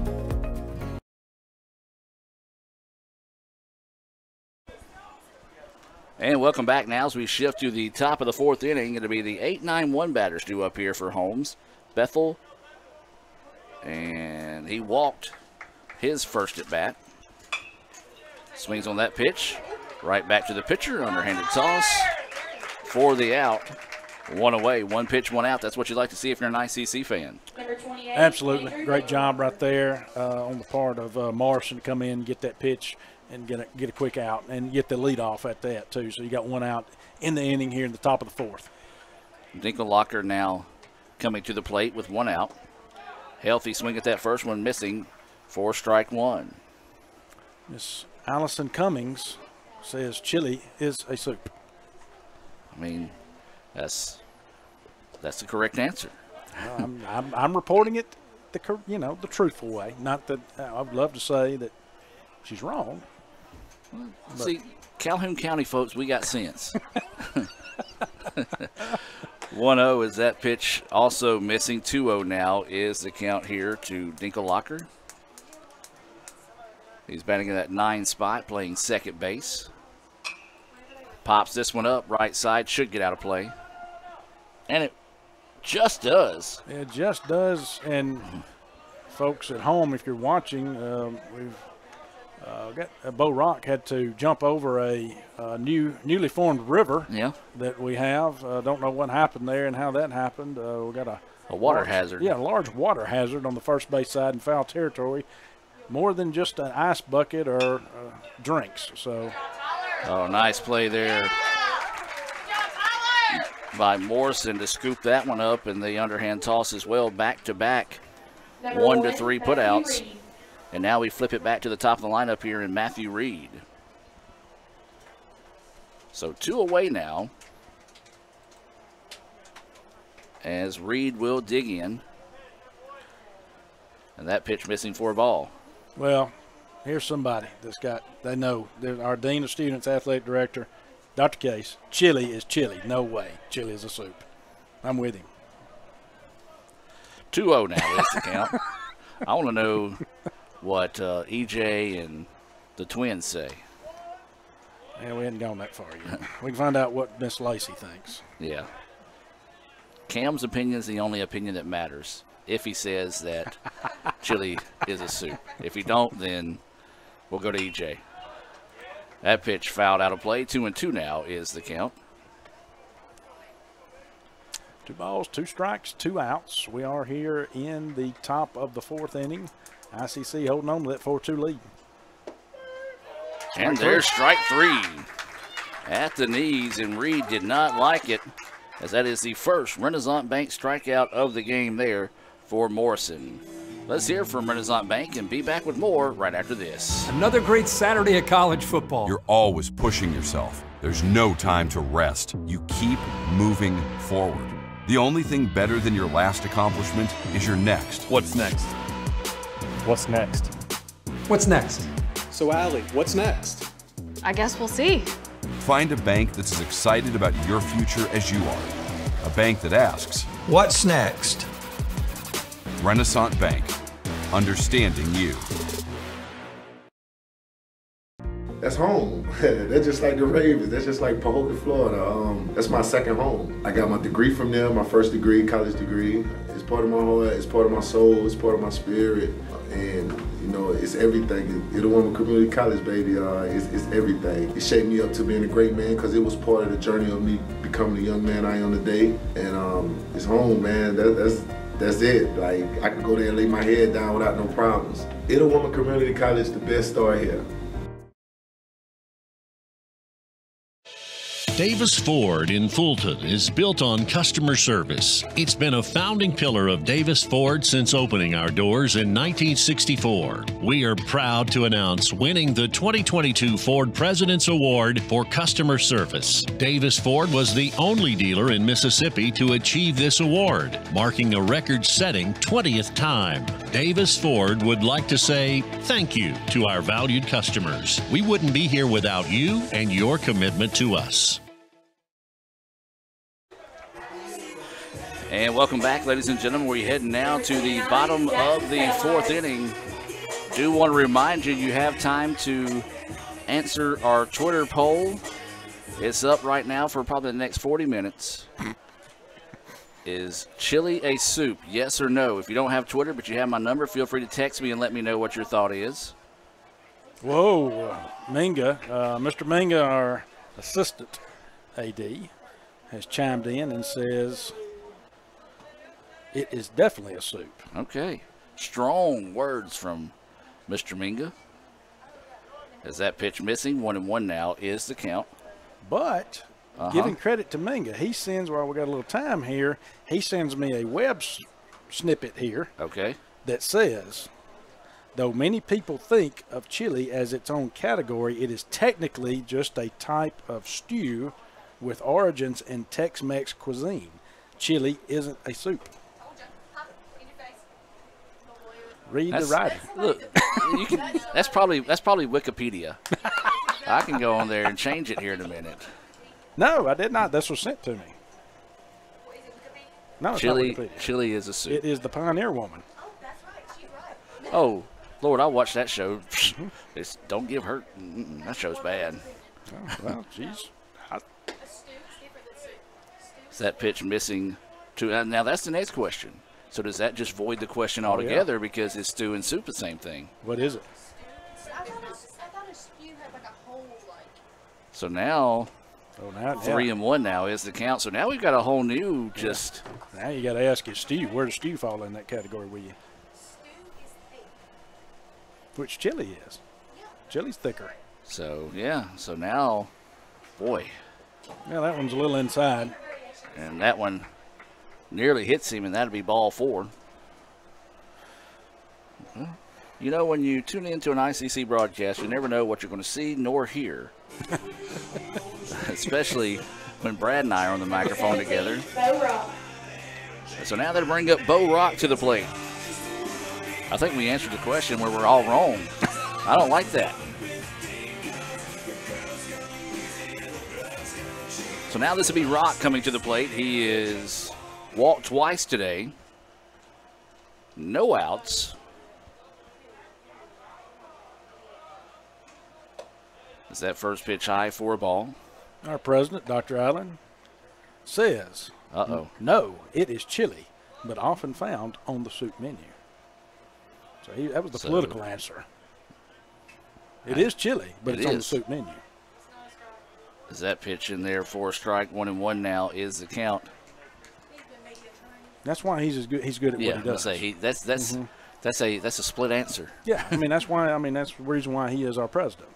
He's good at what he does. He knows. 2 balls, 1 strike. Yeah, I've got no counter to that one. That's Dr. Allen. Yeah, so what he says is the correct answer. It is. It's the correct answer. 2-1 now is the count here to Bo Rock. There is a runner at first. That pitch goes high and inside. 3-1 now is the count to Rock. Bo has already walked twice on the day. So waiting the 3-1 pitch here. Big healthy cut at that one. Couldn't catch up with it. 3-2 now is the count here to Rock. 4-2 is your score. ICC with the lead, trying to earn the split after dropping a 6-5 decision in 10 innings in game 1. This one hammered, and this one is going to be down, and this is going to go for extra bases. And they're going to hold the runner at third, and Rock will be in with a Davis Ford double. And you said it, hammered is the word there, and I mean, Bo, that was on the line shot right there. And so Bo hammered that ball out there and gets a double out of it. No outs here now. Runners at second and third for Brock Ware. Ware had a 2-run single in his first at bat, walked and was left stranded. That was back in the second inning. Brad, we've already eclipsed the amount of hits we had in game 1 in all 10 innings of game 1, and we're just in the bottom of the 4th here. So runners at second and third. No outs here. Bottom of the 4th, ICC with the lead. Ball gets away, and this should allow the run to score, and it will.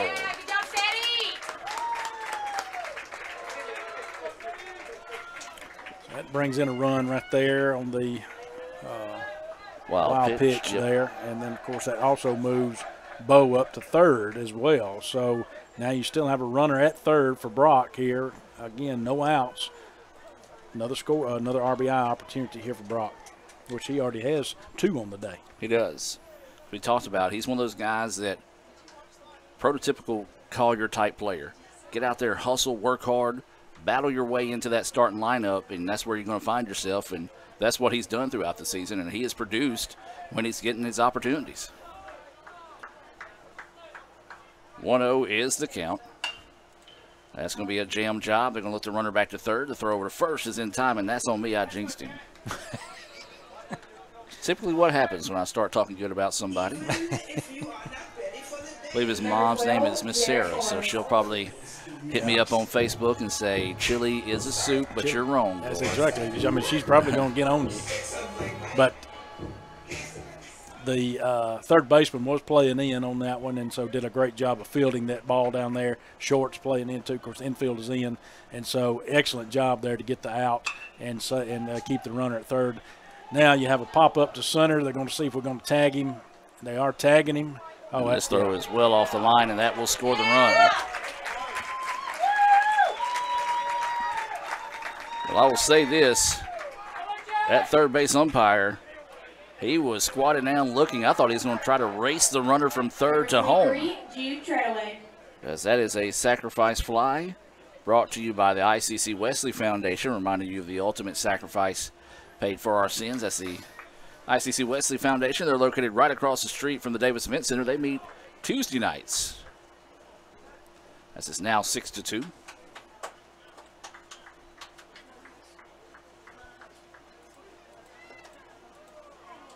So that pitch missing for a ball.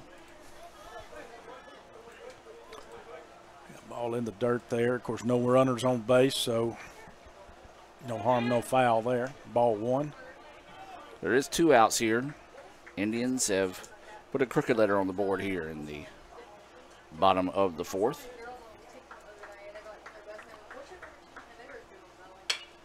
This one popped up. Center fielder's going to run over, camp underneath it, wait for it, and we'll get the out. So the Indians lead at 6-2 after 4 complete here in Game 2, trying to earn the split with the Bulldogs of Holmes this afternoon. We'll take a break and be back with more right after this on the ICC Sports Network. At the Orthopedic Institute of North Mississippi, we have been working continually through the crisis to meet the needs of our community. Our walk-in clinic is a service that we provide to our patients that want to avoid the wait and exposure of the emergency room. At the walk-in clinic, you can do just that. Walk in with no prior appointment or phone call. We provide specialized treatment for physical injuries like broken bones, sprained wrists and ankles, joint and tendon pain, and sports-related injuries. You can get in, out, and on the road to recovery quicker. The walk-in clinic is equipped on-site with x-ray imaging, casting technicians, durable medical equipment, and injection specialists. Our team is supported by the orthopedic surgeons of the Orthopedic Institute of North Mississippi. Our staff is specially trained in orthopedic-related injuries. We ensure that you will receive the best care for your orthopedic needs. Remember, at the Orthopedic Institute of North Mississippi, our story is you. Guaranty Bank, formerly known as First American National Bank, is a proud supporter of ICC Athletics. Visit gbtonline.com. Guaranty Bank. We're more than a bank, we're a community.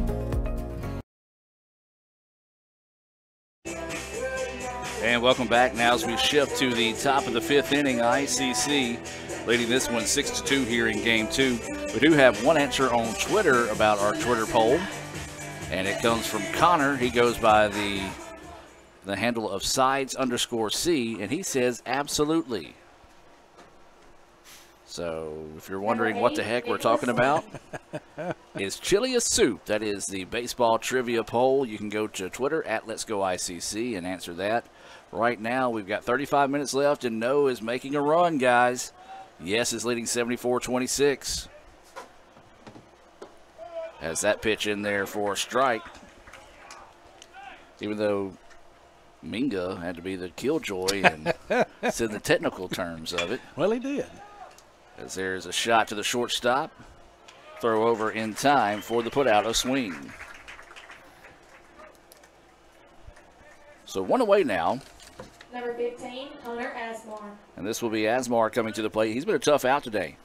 Matter of fact, he hasn't been. Well, he was put out. He was thrown out when he was trying to advance on a ball in the dirt. Mm-hmm. But like you said, we had both games because I know he had a single and a home run in the first game. And then, of course, this game, double and a single. He skies that one out into right center. Center fielder moves over and does make the catch there. So there is out number 2 quickly here in the top of the 5th. And now this should be Skirtek coming up. Number 2, Brendan Skirtek. He's doubled, drove in a run. He's also flown out to left. He is still in the contest despite not pitching because he was the pitcher/DH. That pitch finds the edge for a strike. Yeah, Morrison's done a good job coming in for ICC, throwing strikes, letting his defense play behind him. That pitch is roped out to right field. That's a fair ball. We're going to have to hurry. And that's going to be a double. His second double of the day. That was a close one, but credit the first base umpire. He was straddling the line, looking at the whole time and did not hesitate. As that was a Davis Ford double, second Davis Ford double of the day for Skirtek. Yeah, I mean, he took that pitch where it was at and did exactly what he was supposed to do. Drove it down the right field line out there. Of course, he's a right-handed batter. Drove it down there and just painted it just on the fair side of the right field foul line out there. So excellent job, and got a double out of it. Well, Conley has no official at-bat so far in this game. He's been to the plate twice, and he's been hit twice. Fouls that one off. Strike one. Well, we've had him hit twice. We had a couple of hit batters in game one. One of the umpires from game one had to leave before game two because he got hit on a foul ball. And then the home plate umpire here has been hit twice with a foul ball in game two. So, been an active day. It has been. And we've had a waspus in here. And it did not last long. Did not. Ball in the dirt. 1-1 now is the count. So they have a runner in scoring position here. Got a runner at second with Skirtek. So opportunity here for Holmes to try to cut that lead in half. Not sure what the umpire at short had to say to the pitcher. He came in, called time, and spoke to Morrison for a second. 1-1 is the count. This pitch fouled back. Now the count goes 1-2. I feel pretty certain after looking at the conversation that what he was doing was saying, tell Adam when you see him that chili is not a soup. And that's the reason why that last pitch was fouled back. I had nothing else to go with that. 1-2 now is the count. 2 outs. Runner on second here for the Bulldogs. Pitch missing low. Good job on holding off on that one. 2-2 now is the count. Yeah, good job, like you say, holding off on that one. That was a tough one to hold off on, so good job by Conley right there to stay alive. So 2 balls, 2 strikes, 2 outs, and a runner on second. ICC leading at 6-2 here in the top of the 5th inning. That pitch runs inside, but just missing. Count goes full. Yeah, again, another good job by Conley, remaining patient, not swinging anything outside the zone, has now run the count to full. So the Indians looking for the exit, Bulldogs looking for a 2-out rally. Up the middle, Morrison, look what I found, will toss it over and get the out. Heck of a defensive play there by Morrison to get the Indians out of the inning with no damage done. We'll take a break, head to the bottom of the 5th. Hear a few words from our sponsors and be back with more right after this.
And welcome back, ladies and gentlemen, as we head now to the bottom of the 5th. ICC up 6-2 here.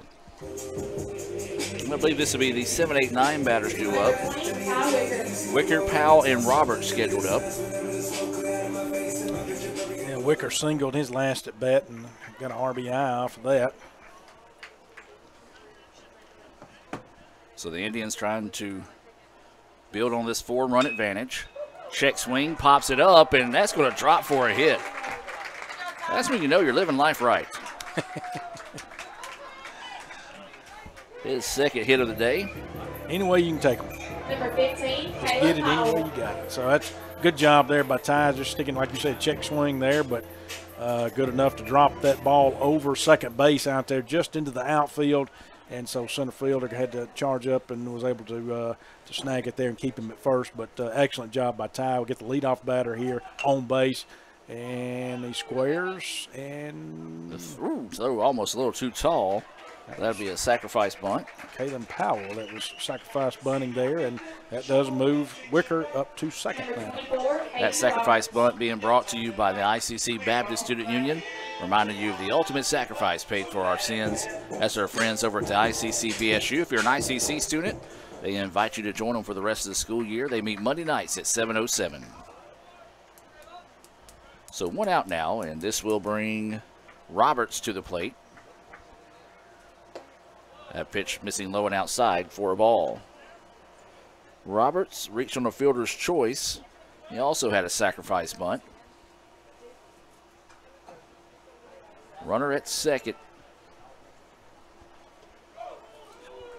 Ball gets away, and the runner will advance. Yeah, wild pitch there is going to advance the runner to third. Now 1 out, so a little easier opportunity here for the Indians to get this run in and make it a 7-2 contest. Well, you need every run you can get in this one, especially in the MACCC. Almost forgot the C there. Much of C's. Chili is a C. Yeah. Infield playing in here to hopefully try to keep that runner at third. This pitch fouled back off the netting. 2-1 now is the count. Do want to remind you, join us right back here on the Red Channel tomorrow as be a quick turnaround for us. At 1 o'clock, we'll have that Guaranty Bank opening tip between the Lady Indians and Gulf Coast in the semifinals of the Region 23 tournament down at Tougaloo College. As that pitch drifts high for a ball, 3-1 is the count. Softball will also be in action tomorrow. We'll have that information for you. As Don said, they will be streaming tomorrow down at Gulf Coast. And then I need a couple of days to give my voice a rest. And that's ball 4, so that's going to be a walk. That's going to put Roberts on, and Jackson Lee bring him back up, so it's back to the top of the lineup. So that put runners at first and second with 1 out, and Jackson Lee coming to the plate.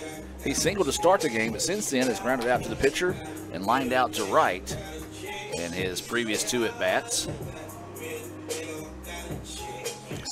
Got a first and third situation here, Adam. So I know Holmes is putting their defense on as far as what they're going to call on that. We'll see if Coach Collier tries anything here to get any movement to get this runner at third in. So Lee at the dish, swings on the first pitch he sees, chops this one high. Left field is going to go back and will squeeze it. And this is going to be a sacrifice fly here, as they're not even going to try to throw it in. They'll just throw it to second. Yeah, and what that did is that kept the runner at first for them. They knew they probably had it was a deep enough fly ball, high enough fly ball. It was going to be an easy tag for Ty Wigger. And so excellent job there by Jackson Lee to get an RBI there in that sacrifice fly. 2 outs now in the inning, and that's one thing that you're starting to see almost become a lost art in the game of baseball and softball is hitting that cutoff man, trying to throw that ball out, as you said, healthy chop there by Settlemyers, but you see a lot of people now try to get that runner thrown out when they don't really have a chance. Allows runners typically to advance, and they typically score in those situations. So good heads-up, smart play there by the Bulldogs to keep the runner at first. Runner goes, throw down is too tall, and now he's going to try to go to third. And he'll be able to get there. So a stolen base, and then an error. E2 will allow him to get to third. So a stolen base and an error.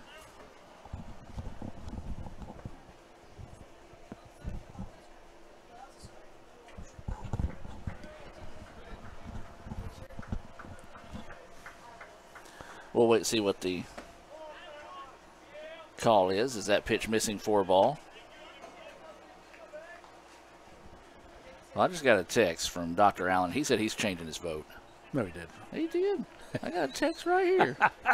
See? It says Dr. Allen. I'm just not showing you what the rest he said. Changing my that pitch in there for a strike. 2-2 now is the count. No, he said, just now getting where you can listen, what did Mingus say it was and why? So I'll let you explain to Dr. Allen what Killjoy said. Killjoy. Swing and a miss for strike 3. We'll talk about that as we come out of the break. Back with more right after this here on the ICC Sports Network. So when are you going to get me back for the pizza? Oh, personal foul. Let's give him a Renaissance replay. Make a successful handoff when you transfer funds to friends and family with Zelle in the Renaissance mobile app. Let's give him a Renaissance replay. Make the right call for 24/7 roadside assistance and sign up for Renaissance Rewards Extra Checking today.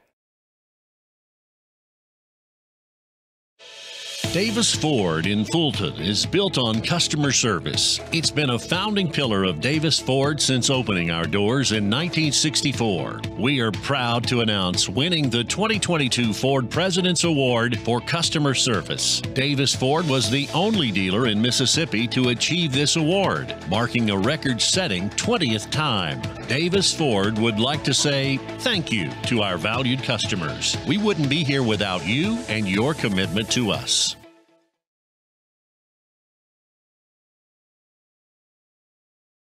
And welcome back, ladies and gentlemen, as we get set to move to the top of the 6th inning. And we talked about it. Number 21, Jacob Law. Yeah, and I was actually wrong. Y'all know I'm technologically challenged. Okay? Really? Yes, I mean, and I know I'm surprising y'all, but it's actually Dr. Case who sent the post. Okay, so it wasn't Minga. It wasn't Minga. I saw Minga's name at the top of it. And well, that's then that strike totally one. voids the source. So, well, but it's coming from the Pioneer Woman. So y'all don't like it or not, but I mean, I think she's credible. As that strike 2 fouls that one off. And what it says is, though many people think of chili as its own category, it is technically just a type of stew with origins in Tex-Mex cuisine. Chili isn't a soup, mostly because it usually is more solid than it is liquid. That pitch on the inside for a ball. That was from Dr. Case and the Pioneer Woman.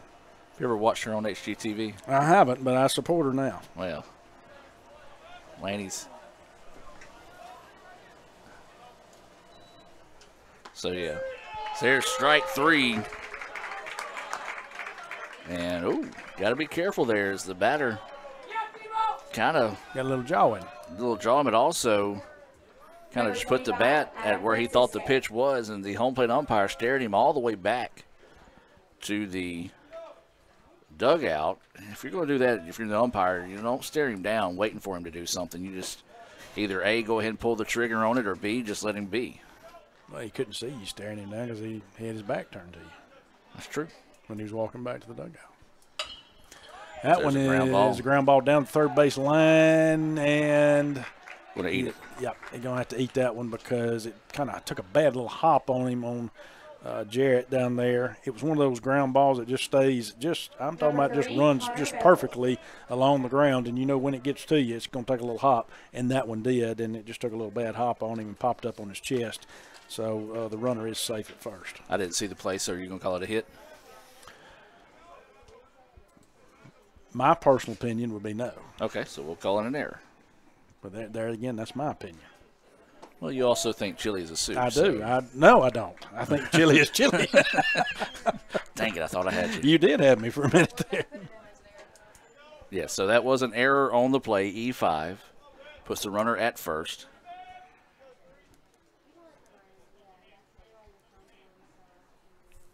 As the pitch on its way, that one's snap throw down to first is not in time. Not a bad throw right there by Ware. Excellent job there becoming aware and just throwing down there. Almost, had a good play in him. Dr. Allen says, I agree with Chad and the Pioneer Woman. I do too. So he's Team Stu. I'm with him. 1-1 is the count. Snap throw to first, not in time. If you're wondering what the heck we're talking about, our baseball trivia question of Game 2 is chili a soup? Well, come to find out it's a stew. As that's going to be a foul ball. 1-2 now is the count. That's what the Pioneer Woman says. And I agree with the Tex-Mex thing. Because chili is. Yeah, that is. Yeah, that's the only reason why I can't counter that point. Because I do agree with that. But took all the fun out of the debate there. As that pitch missing for a ball. 2-2 now is the count. Well, Cameron still says it's. She still thinks it's a soup. I see. I'm Team Cameron. So 2 balls, 2 strikes, 1 out. Oh. There's a ground ball this time to the third baseman, and that one's going to get through. And now they're going to try to go to 3, and the throw is not going to be in time. Yeah, the ground ball down through there, and just didn't quite get down all the way, and it rolled under his legs there. So another error, back-to-back errors, as the Indians starting to lose focus here late in the game, and the Bulldogs trying to rally. ICC leads it 7-2 here. We're in the top of the 6th inning. This game's scheduled for 7 here in Game 2. Got a 1st and 3rd situation here for Holmes. Runners, 1 out. Dinkellocker at the plate. That pitch high and inside for a ball. Don't see anybody up getting loose in the bullpen for the Indians. No, I don't see any activity in either bullpen right now. 1-0 is the count. And that one missing. 2-0 now. The count here to Dinkellocker. He's 0 for 2 on the day. Grounded out to the pitcher and also flew out to right field. 2 balls, no strikes, 1 out. Runners on the corners here for the Bulldogs. Really surprised Holmes hasn't tried to put the runner in motion yet. Yeah, they again, and they did in Game 1. Of course, the Indians didn't bite on it, but they have not done any of that with this 1st and 3rd situation here, down 7-2. So awaiting the 2-1 offering here. Pitch on its way. Snap throw down to first is not in time. Got to be really careful with those. 3-1 now is the count here to Dinkellocker. Runners at 1st and 3rd, 7-2. ICC with the lead, 1 out here in the top of the 6th. Lost him. And there's ball 4. Bases loaded now for the Bulldogs. So Holmes trying to find some life later on here. Getting 1 out. Now you need that double play ball right here, that Little Caesars double play ball to get out of the inning. Dr. Allen said he was originally going to say stew, but didn't know if that was an option or not. Well, your poll says, is it a soup or a chili? Mm-hmm. It's chili or it's chili soup? It's Tex-Mex. So, it's Tex-Mex. It's in a category. It's a soup. This pitch popped up. Foul territory. Third baseman give chase to get out of play. As now the count goes 1-1. Indians do have someone up in the bullpen right now. 1 out. Boy, the Indians would love to roll a Little Caesars double play here to get out of this inning with minimum damage done.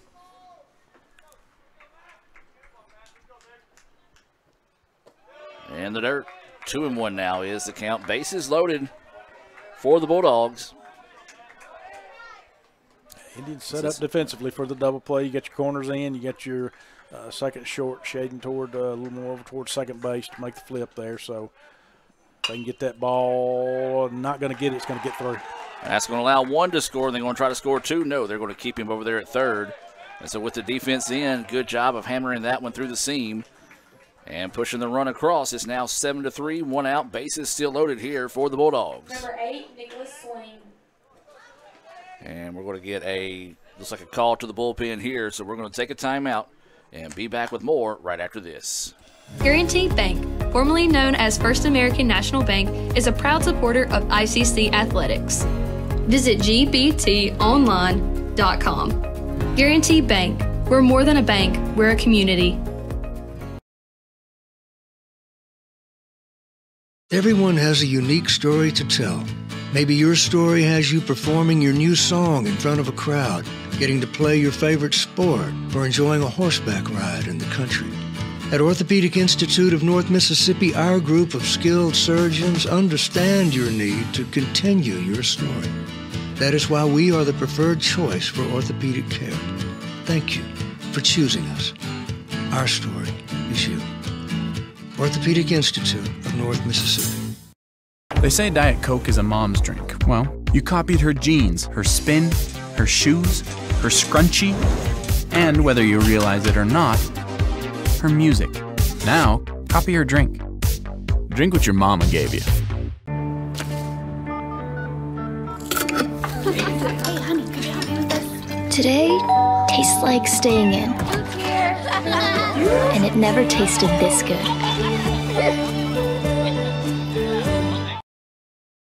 If this just cost a little bit less. Let's take a look at that with the Renaissance replay. Make the right call with over 400,000 shopping discounts right from the Renaissance Rewards Extra Checking app. Might be a little while before I get to the bank. That's an incomplete pass. Let's give it a Renaissance replay. Renaissance Mobile Check Deposit. Make the right call and open an account with Renaissance today. We do have a call to the bullpen here, and this is going to be Yearwood coming in to pitch for the Indians. Walks into a bases-loaded, one-out situation. Yeah, Yearwood's a freshman out of Houston, Tennessee, is what I'm looking up here. And I got some stats here after this pitch. This pitch fouled off, strike one. So Yearwood does have, I'm just kidding, I ain't got stats. So maybe this is his Well, first no, I appearance. was on the wrong page. Try me again. All right, we'll wait after this pitch. That first pitch fouled off for strike one. Grounder up the middle. Double play ball. There's one, and the throw gets away. And now they're going to allow the run to score. And so it'll be a fielder's choice. Did 2 runs just score? Yes. 2 runs scored on the throwing error. Number 15, Hunter Asmar. So fielder's choice, 6-4. And then that drove in a run. What did Reed do? Single. Thank you. That also drove in a run, his single. And then the error on the throw allowed the other run to score. Correct. So E4 closes the book as Bethel scored.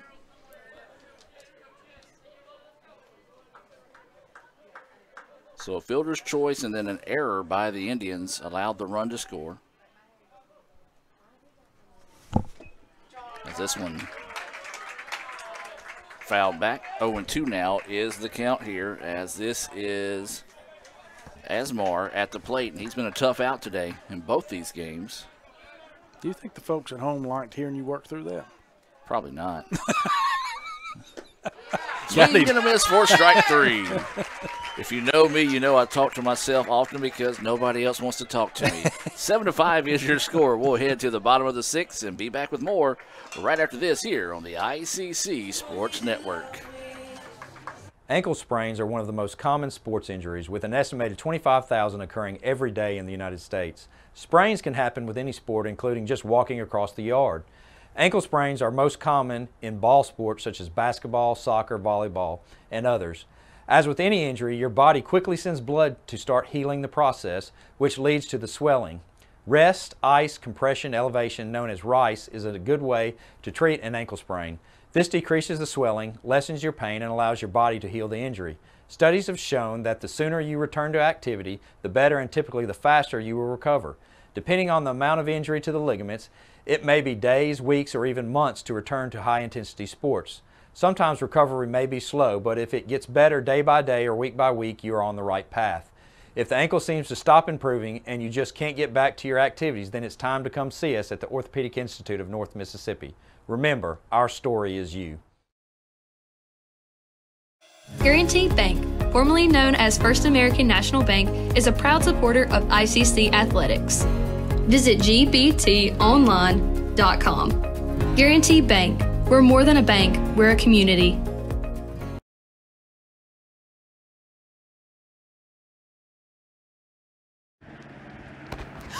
Ooh, fumble. Let's give her a Renaissance replay.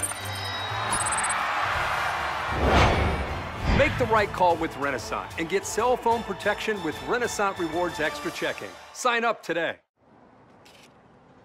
$5 for my own money? That's a bad call. Let's give him a Renaissance replay. Sign up for Renaissance Rewards Extra Checking with ATM refunds today. And welcome back. New pitcher in the game here for the Bulldogs is Wedgeworth, and his first pitch is high for a ball. He'll be greeted by Bo Rock, who had a double in his last at bat. His really truly his only official bat of the game because he walked twice before that. That pitch missing. 2-0 now is the count. Wedgeworth is a sophomore right-hander. Does have 4 appearances on the year thus far. 0-1 record, 10 1/3 innings pitched, giving up 12 hits, 7 runs, 4 walks, 6 Ks, 6.10 ERA. 3-0 is the count now here to Bo Rock. He's starting us off in the bottom of the 6th. The Bulldogs put 3 on the board in the top half of the inning to make it a 7-5 contest.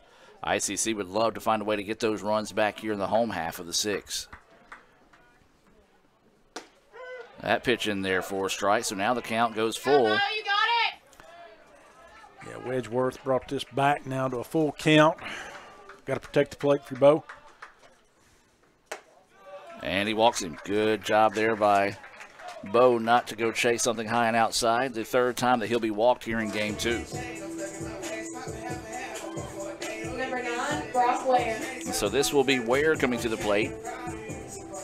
He's 1 for 2 on the day with a walk, a single, 2 RBIs, grounded out 5-3 in his last at bat. That pitch finds the corner for a strike. So a runner on first. There's no outs here in the bottom of the 6th. Game 2 scheduled for 7 innings here. ICC trying to find a way to earn the split with the Bulldogs after dropping a 6-5 decision in 10 innings in the first game, and that's going to hit him. Brock showed bunt right there. We're squaring around trying to sacrifice bunt and get Bo over to second. Instead, when he squared around, the pitch came inside, and they're going out to talk. I'm going to ask if he tried to pull back. If he pulled back or if it was a strike. And now the Holmes coach is wanting to come out and see what they say. I wasn't paying attention on whether he was able to pull back or not, because you do still, even if the ball comes inside, you got to pull that bat back. Mm-hmm. And I'm not sure whether Brock, they're saying he did. Yep, he did. So he is good there. So still no outs now, runners at first and second. And then that's going to bring up Jarrett Morris. Morris, 0 for 2 on the day. He did have a sacrifice fly that drove in a run in his last at bat. And so the Indians, with runners on first and second and no outs here in the bottom of the 6th, they lead at 7-5. Shows bunt, lays it down. If it stays fair, it's beauty. And there's going to be no play. Yeah, nobody covering first. Yeah, he ate that one and needed to, because had he thrown, of course, the pitcher, it was going to be a tough play anyway. So that's just an infield hit. So an infield single there for Morris. And now this will bring Treadaway up. Boy, he had a triple in his second at bat. The Indians would love to see that again here. Oh, yeah. If you could have triple here, you can definitely put 3 runs back on the board for the Indians to get back what you lost that last inning. So, but the corners are playing in for Holmes, and that's going to be a single. And that's going to score another run in the Indians. Now they're going to ask for 2. The throw is going to be not in time. And that's going to be a single advance on the throw. Mm-hmm. 2 RBIs. He does drive in a pair of runs. And that leadoff walk and hit batter comes back and haunts the Bulldogs there. As ICC gets 2 of those 3 runs they gave up in the top half of the inning. Get them back here in the bottom half. And now runners at second and third, still no outs.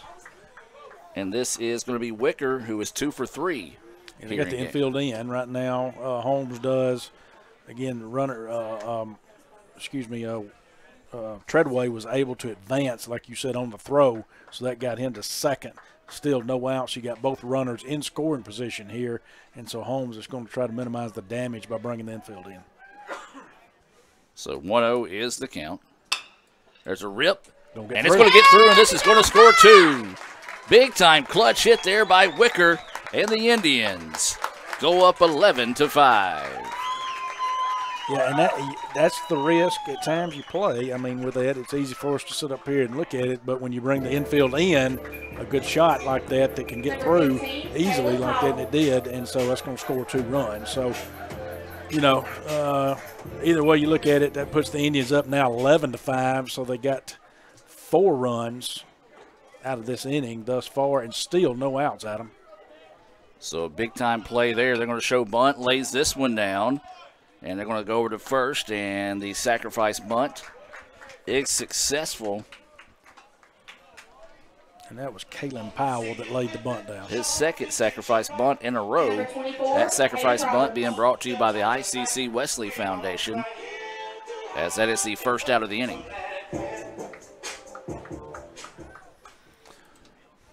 So Indians now have a runner, Ty Wicker, in scoring position out there at second. And that ball was swung on first pitch. He bobbles it. That's going to be an error. It's going to be an E4. 4 on the play, and now the Indians with runners on the corners. Back to a first and third situation. Jackson Lane.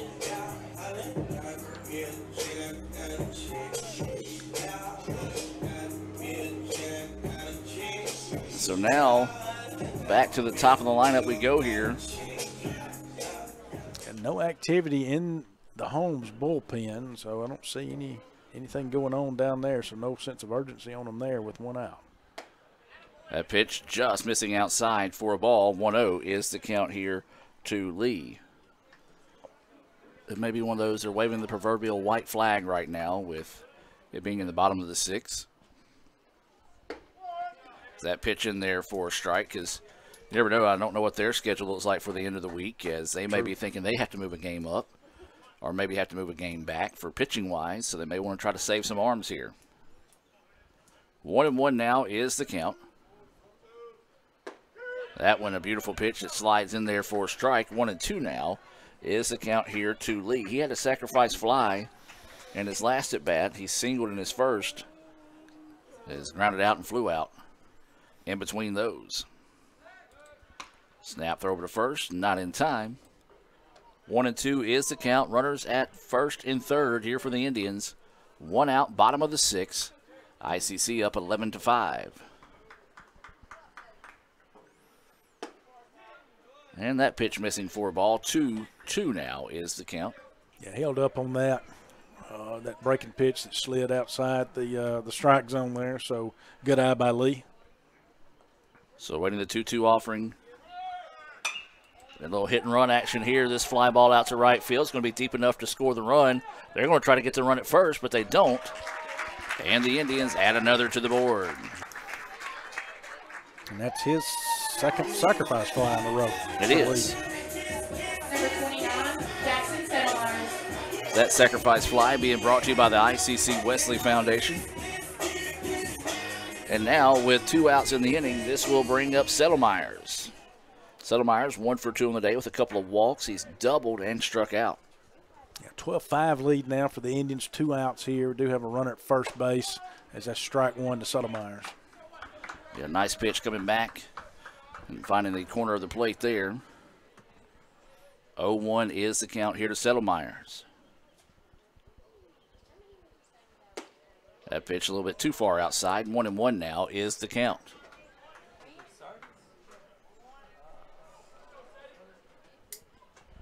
One ball, 1 strike, 2 outs.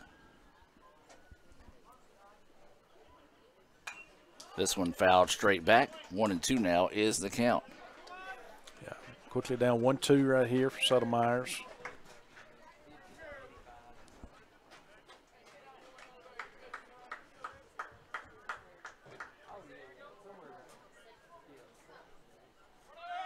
Runner goes, and he's going to get in standing up, so it's going to be a stolen base there for Jackson. No, it's not Jackson Lee, excuse me. That's going to be Hayden Roberts. Yeah, Roberts. Yeah, this is actually the 9th batter of the inning, so the Indians have batted around here as the count is 2-2. That pitch missing outside. 3-2 now is the count. And run the count back to full. You know, there's a group of people, too, we don't give enough credit to, and you look out on a night like this, look at it today, is Kirk Sheffield and crew, and field looks wonderful. You know, it's March, you know, of course things are starting to green up, but they've done a fantastic job. And that pitch high, as that gives you a chance to look at the field in the wide view, and I'll argue with anybody, you're going to have a tough time finding a better field. One, it's a great looking field all the time, but at night, Roy Crescent Field reminds me a lot of like LSU football. It's just a different field, different atmosphere at night.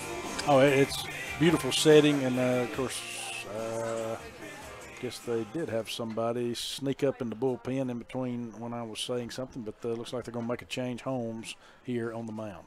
Well, let's hear from Coke. We'll be back with more right after this.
This is a place to create your future.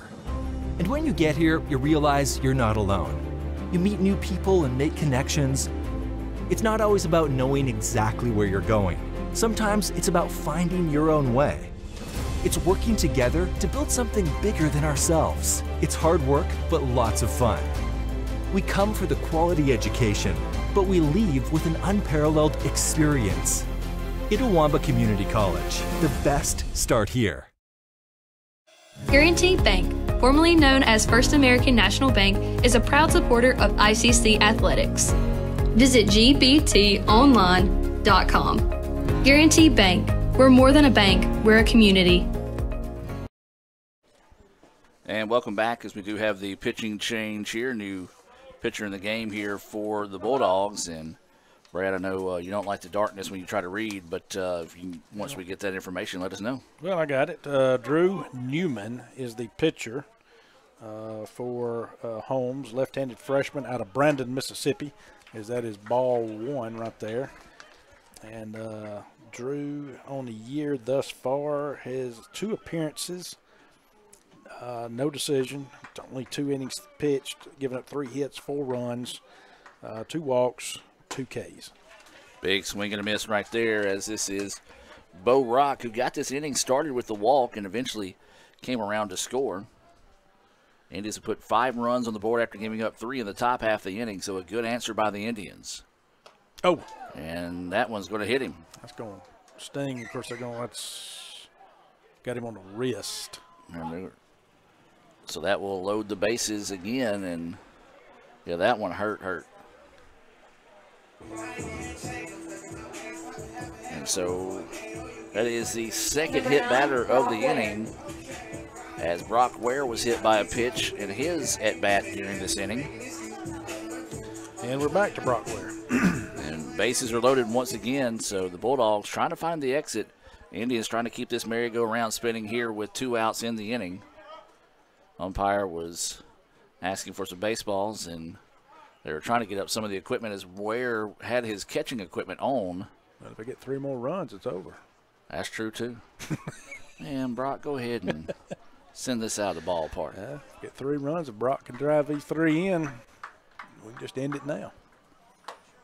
That pitch missing outside for a ball. 1-0 is the count. Well, this is game 2. ICC trying to hold on to earn the split here at home against Holmes. The Bulldogs picked up a 6-5 win in the first game of the day in 10 innings. That pitch drifts high for a ball. 2-0 is the count. Same was the case in softball. The Indians lost the first game 4-3, came back and won the second game 4-0 for a split there in Goodman. Appreciate Steve Diffie and all he did today with the softball games. That pitch missing low. And once again, if you see Steve at a game or around campus, be sure and tell him thank you. Steve works really hard out there in Goodman at Holmes and everything that he does out there. Not just a sports guy. Has a full slate on him down there at Holmes. And that pitch drifts high for a ball, and that will push across a run. So still got the bases juiced here, and that's going to bring up Jarrett Morris here. Again, if the Indians if a base hit does drop, and they can get the 2 runs in, this will be a ball game for the Indians. So that pitch in there for a strike. 0-1 is the count. There is still 2 outs in the inning. Bases full of Indians. Moore singled in this inning. Took a healthy chop at that one. 0-2 now is the count. Yeah, couldn't catch up with that one. That was kind of on the outside part. Looked like he was almost trying to pull that pitch. Can't do that. You got to drive that pitch to right field. So Morris quickly down 0-2. So waiting the 0-2 pitch. This is a flare out to the right side. Right fielder's going to run, makes the diving effort, and that's going to be ball game. Can't catch it. 1 run will score. 2 runs will score. They'll ask the third to score, and they're going to hold him up with a triple. And that should do it. Technically, your final score is 15-5. Number 23, Jude Treadaway. Am I missing something? I'm saying, am I missing something? Well, no, you got the score right now, but apparently we don't have the run rule. Oh, it's conference play. It's conference play, so we don't have the run rule in conference play. They started that last year. What a ripoff. And so that will be a triple. I remember that from last year now. And 3 RBIs. As there was a heck of a diving effort out there. As this pitch fouled off. Yeah, I forgot about that too, obviously. Well, hang with us, folks. Yep. We're going to stick around. The Indians are up 16-5, and it is the bottom of the 6th. Yes. 2 outs, though. Runner at third. And that pitch missing low for a ball. Apparently, old age is catching up with me, and that's what I call a brain fart, Adam. And that's what I had when I was saying, hey, 10-run rule, we got it. I was right there with you, though. The press box is coming down at the moment, too. Something happened underneath. It may have been those Waspers getting mad. That's probably what it is. The Wasps are like, we're ready for y'all folks to get out of here. Yeah. 2-2 count here. 2 balls, 2 strikes. We do have 2 outs. This is Treadaway at the plate. He had a single in this inning. That pitch missing outside. 3-2 now is the count. So we have batted around, and we're on the 4th. 12th batter of this is the 13th batter of the inning. This pitch fouled off. Will stay at 3-2. Well, we said the Indians wanted to answer after giving up 3 runs in the top half of the inning. They've done so. 9 runs so far here in the inning, and there's still a runner at third for ICC. And those bats have woken up. Is this one ripped? Foul ball. This is the dugout getting after Coach McCrory down there, telling him to make a play on the ball. Yeah, I think I'm not making one off that hit. It's hard of a hit. I just step back like he did and just kind of let it go foul. So the count will stay 3-2 here. There's 2 outs in the inning. A runner at third here for the Indians. And that's going to be a walk. So that's going to bring up a 1st and 3rd situation now for the Indians. It's going to bring back up Ty Wicker, who did single and had 2 RBIs earlier in the inning. Yep, we'll say he did have 2 RBIs, so this goes without saying, a big inning here for the Indians.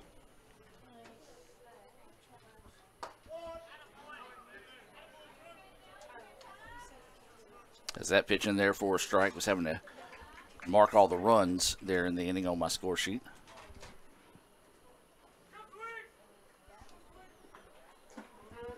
So this is Wicker. He's had himself a heck of a game. That pitch finds the corner for a strike. 0-2 is the count. He's 3 for 4 with 3 RBIs, 2 runs scored. So waiting the 0-2 pitch here to Wicker. Runners on the corners for the Indians. This one's going to be fouled off, out of play, and we'll stay at 0-2. Yeah, reached out there, and that pitch on the outside, trying to put it in play out there in left field, being a left-handed batter, unable to do that, just kind of drove it out into the to the trees over here, to the pine trees. So waiting the 0-2 pitch here to Wicker. Runners on the corners for the Indians. And that's a late in the evening strike 3 call. 16-5 lead. As that'll do it. ICC leads it. We'll take a break and be back with more right after this. Davis Ford in Fulton is built on customer service. It's been a founding pillar of Davis Ford since opening our doors in 1964. We are proud to announce winning the 2022 Ford President's Award for Customer Service. Davis Ford was the only dealer in Mississippi to achieve this award, marking a record-setting 20th time. Davis Ford would like to say thank you to our valued customers. We wouldn't be here without you and your commitment to us. Your knee is a complex joint with many components, making it vulnerable to a variety of injuries. Some of the most common knee injuries include fractures, dislocations, sprains, and ligament tears. Many knee injuries can successfully be treated with simple measures such as bracing, rehabilitation, and exercise. The other injuries may require surgery to correct. At our injury clinic, we commonly see meniscal tears that occur during sports. Tears in the meniscus can occur when twisting, cutting, pivoting, or being tackled. Meniscal tears may also occur as a result of arthritis or aging. Just an awkward twist when getting up from a chair may be enough to cause a tear if the meniscus has weakened with age. The most common symptoms of meniscus tears are pain, stiffness, swelling, catching or locking of your knee, the sensation of your knee giving way, and if you are not able to move your knee through its full range of motion. The RICE protocol is effective for most sports-related injuries. RICE stands for Rest, Ice, Compression, and Elevation. Remember that at the Orthopedic Institute of North Mississippi, our story is you. Guaranty Bank, formerly known as First American National Bank, is a proud supporter of ICC Athletics.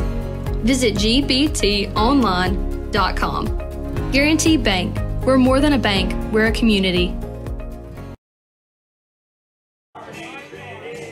And welcome, ladies and gentlemen, as we head now to the top of the 7th. ICC leading at 16-5. Somewhere Steve Diffie is tapping his foot to that song. As Brad, new pitcher in here for the Indians. Yeah, Bryce Glenn, a right-handed freshman out of Amory High School.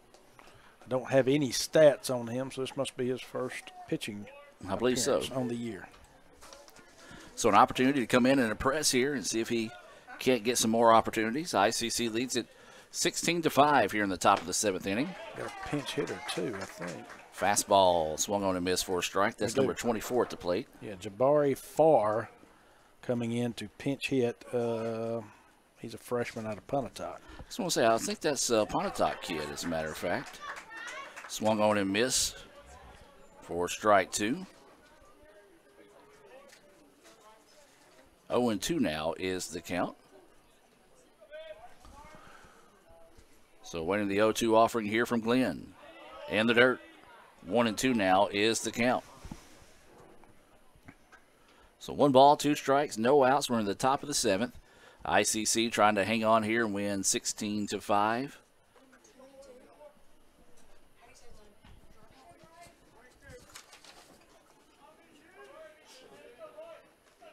And so awaiting the 1-2 pitch. This one fouled back into your living room.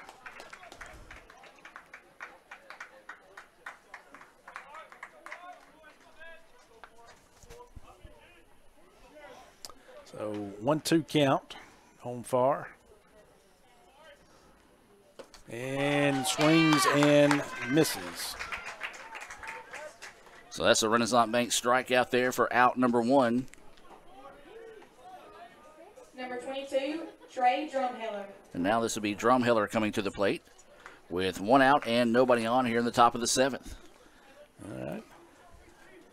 Another pinch hitter here.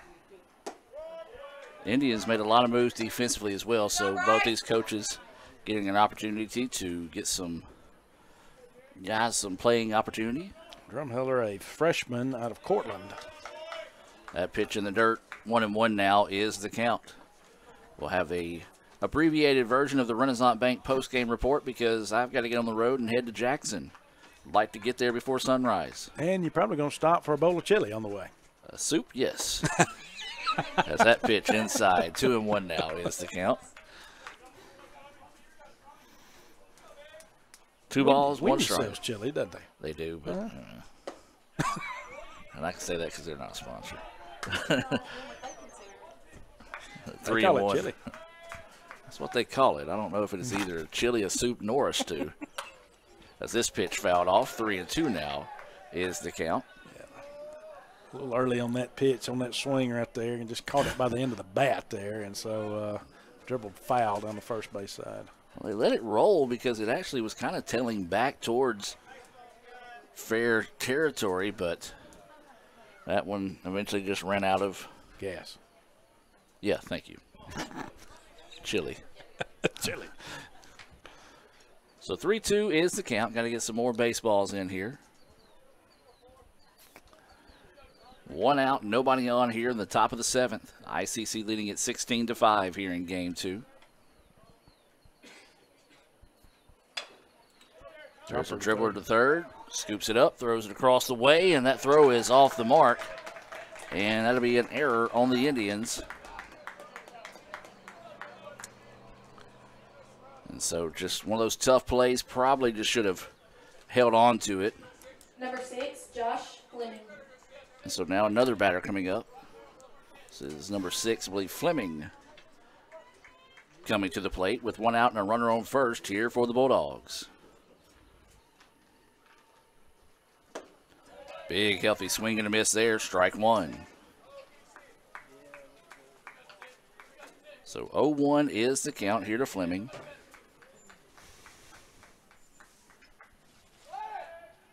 Checks the runner at first.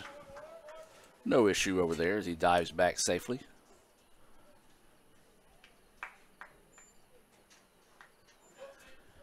So 0-1 is the count. That finds the corner. 0-2 now is the count. One of them. Yeah, one of them late nights. Yeah, late night 16-5 ball game calls. So 0-2 now is the count here to Fleming with a runner at first. Swing and a miss for strike 3. Down to the last out, Holmes is. So this is going to be, so I'm trying to see if it's a pinch hitter. So Francisco will stay in. Okay. With 2 outs. Tell you what, we talked about this opportunity for Glenn to come in and look good and argue for some more playing time. Well, other than the error, he's looked sharp, and the error really wasn't on him. Right. As he's got 2 Renaissance Bank strikeouts. And that pitch fouled back for strike 1. So 0-1 is the count.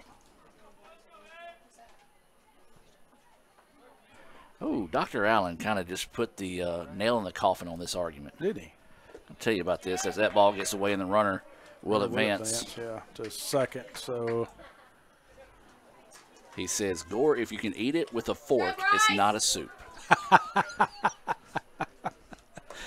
It's 50-50 on that because you can't eat the entire thing because there is a little soup in the chili, so therefore. Actually, no, you're right, Dr. Allen. You signed my paycheck, so you're 100% right. Absolutely right. That pitch missing low for a ball. That's a legit argument. You can't argue against that. And you know, still trying to await Cameron's response to that, but to be fair. Well, that ball's down, and it's going to go for extra bases here. And that's going to score a run for the Bulldogs. All right, so 2 outs still, and that's a double. Davis Ford double. For Francisco. that pushes across the error. And this will be Bethel. He reached on an error and scored. So he is 0 for 2 on the day with a walk. So the Bulldogs not going quietly into the evening here. This is now 16-6. They know you got to go to Jackson. That's what it is. That pitch inside for a ball. 1-0 is the count.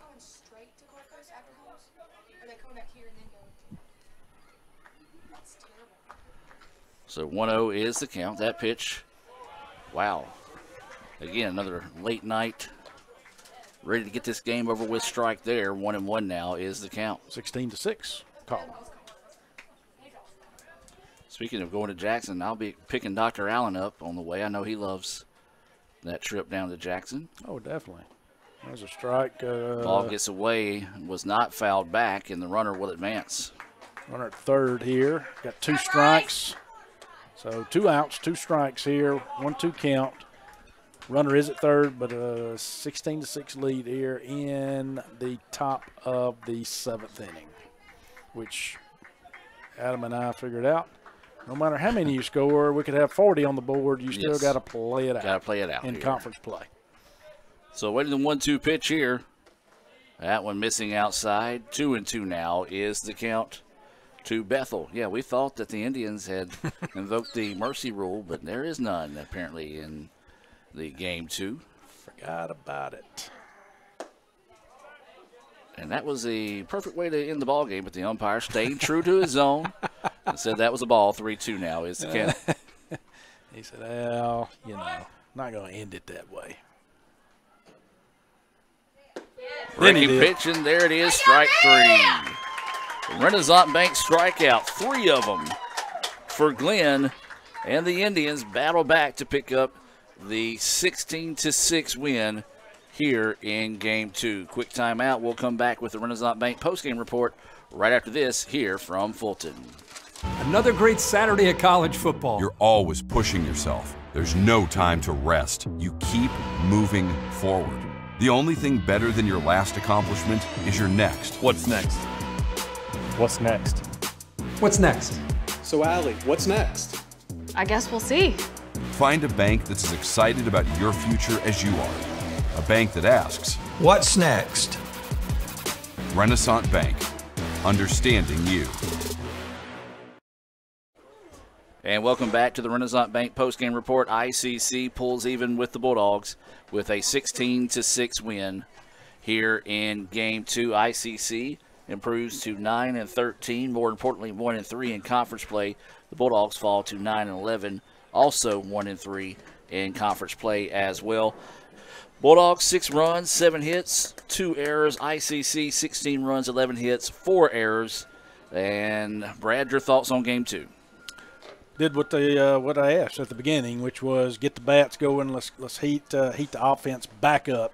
Needed it, and I know Coach Collier is going to be much more pleased, as well as the team, after this second game, because I mean when you can put 16 runs on the board here in the conference matchup, and also getting their first conference win too, by the way, so that is going to help going into a huge matchup against Gulf Coast.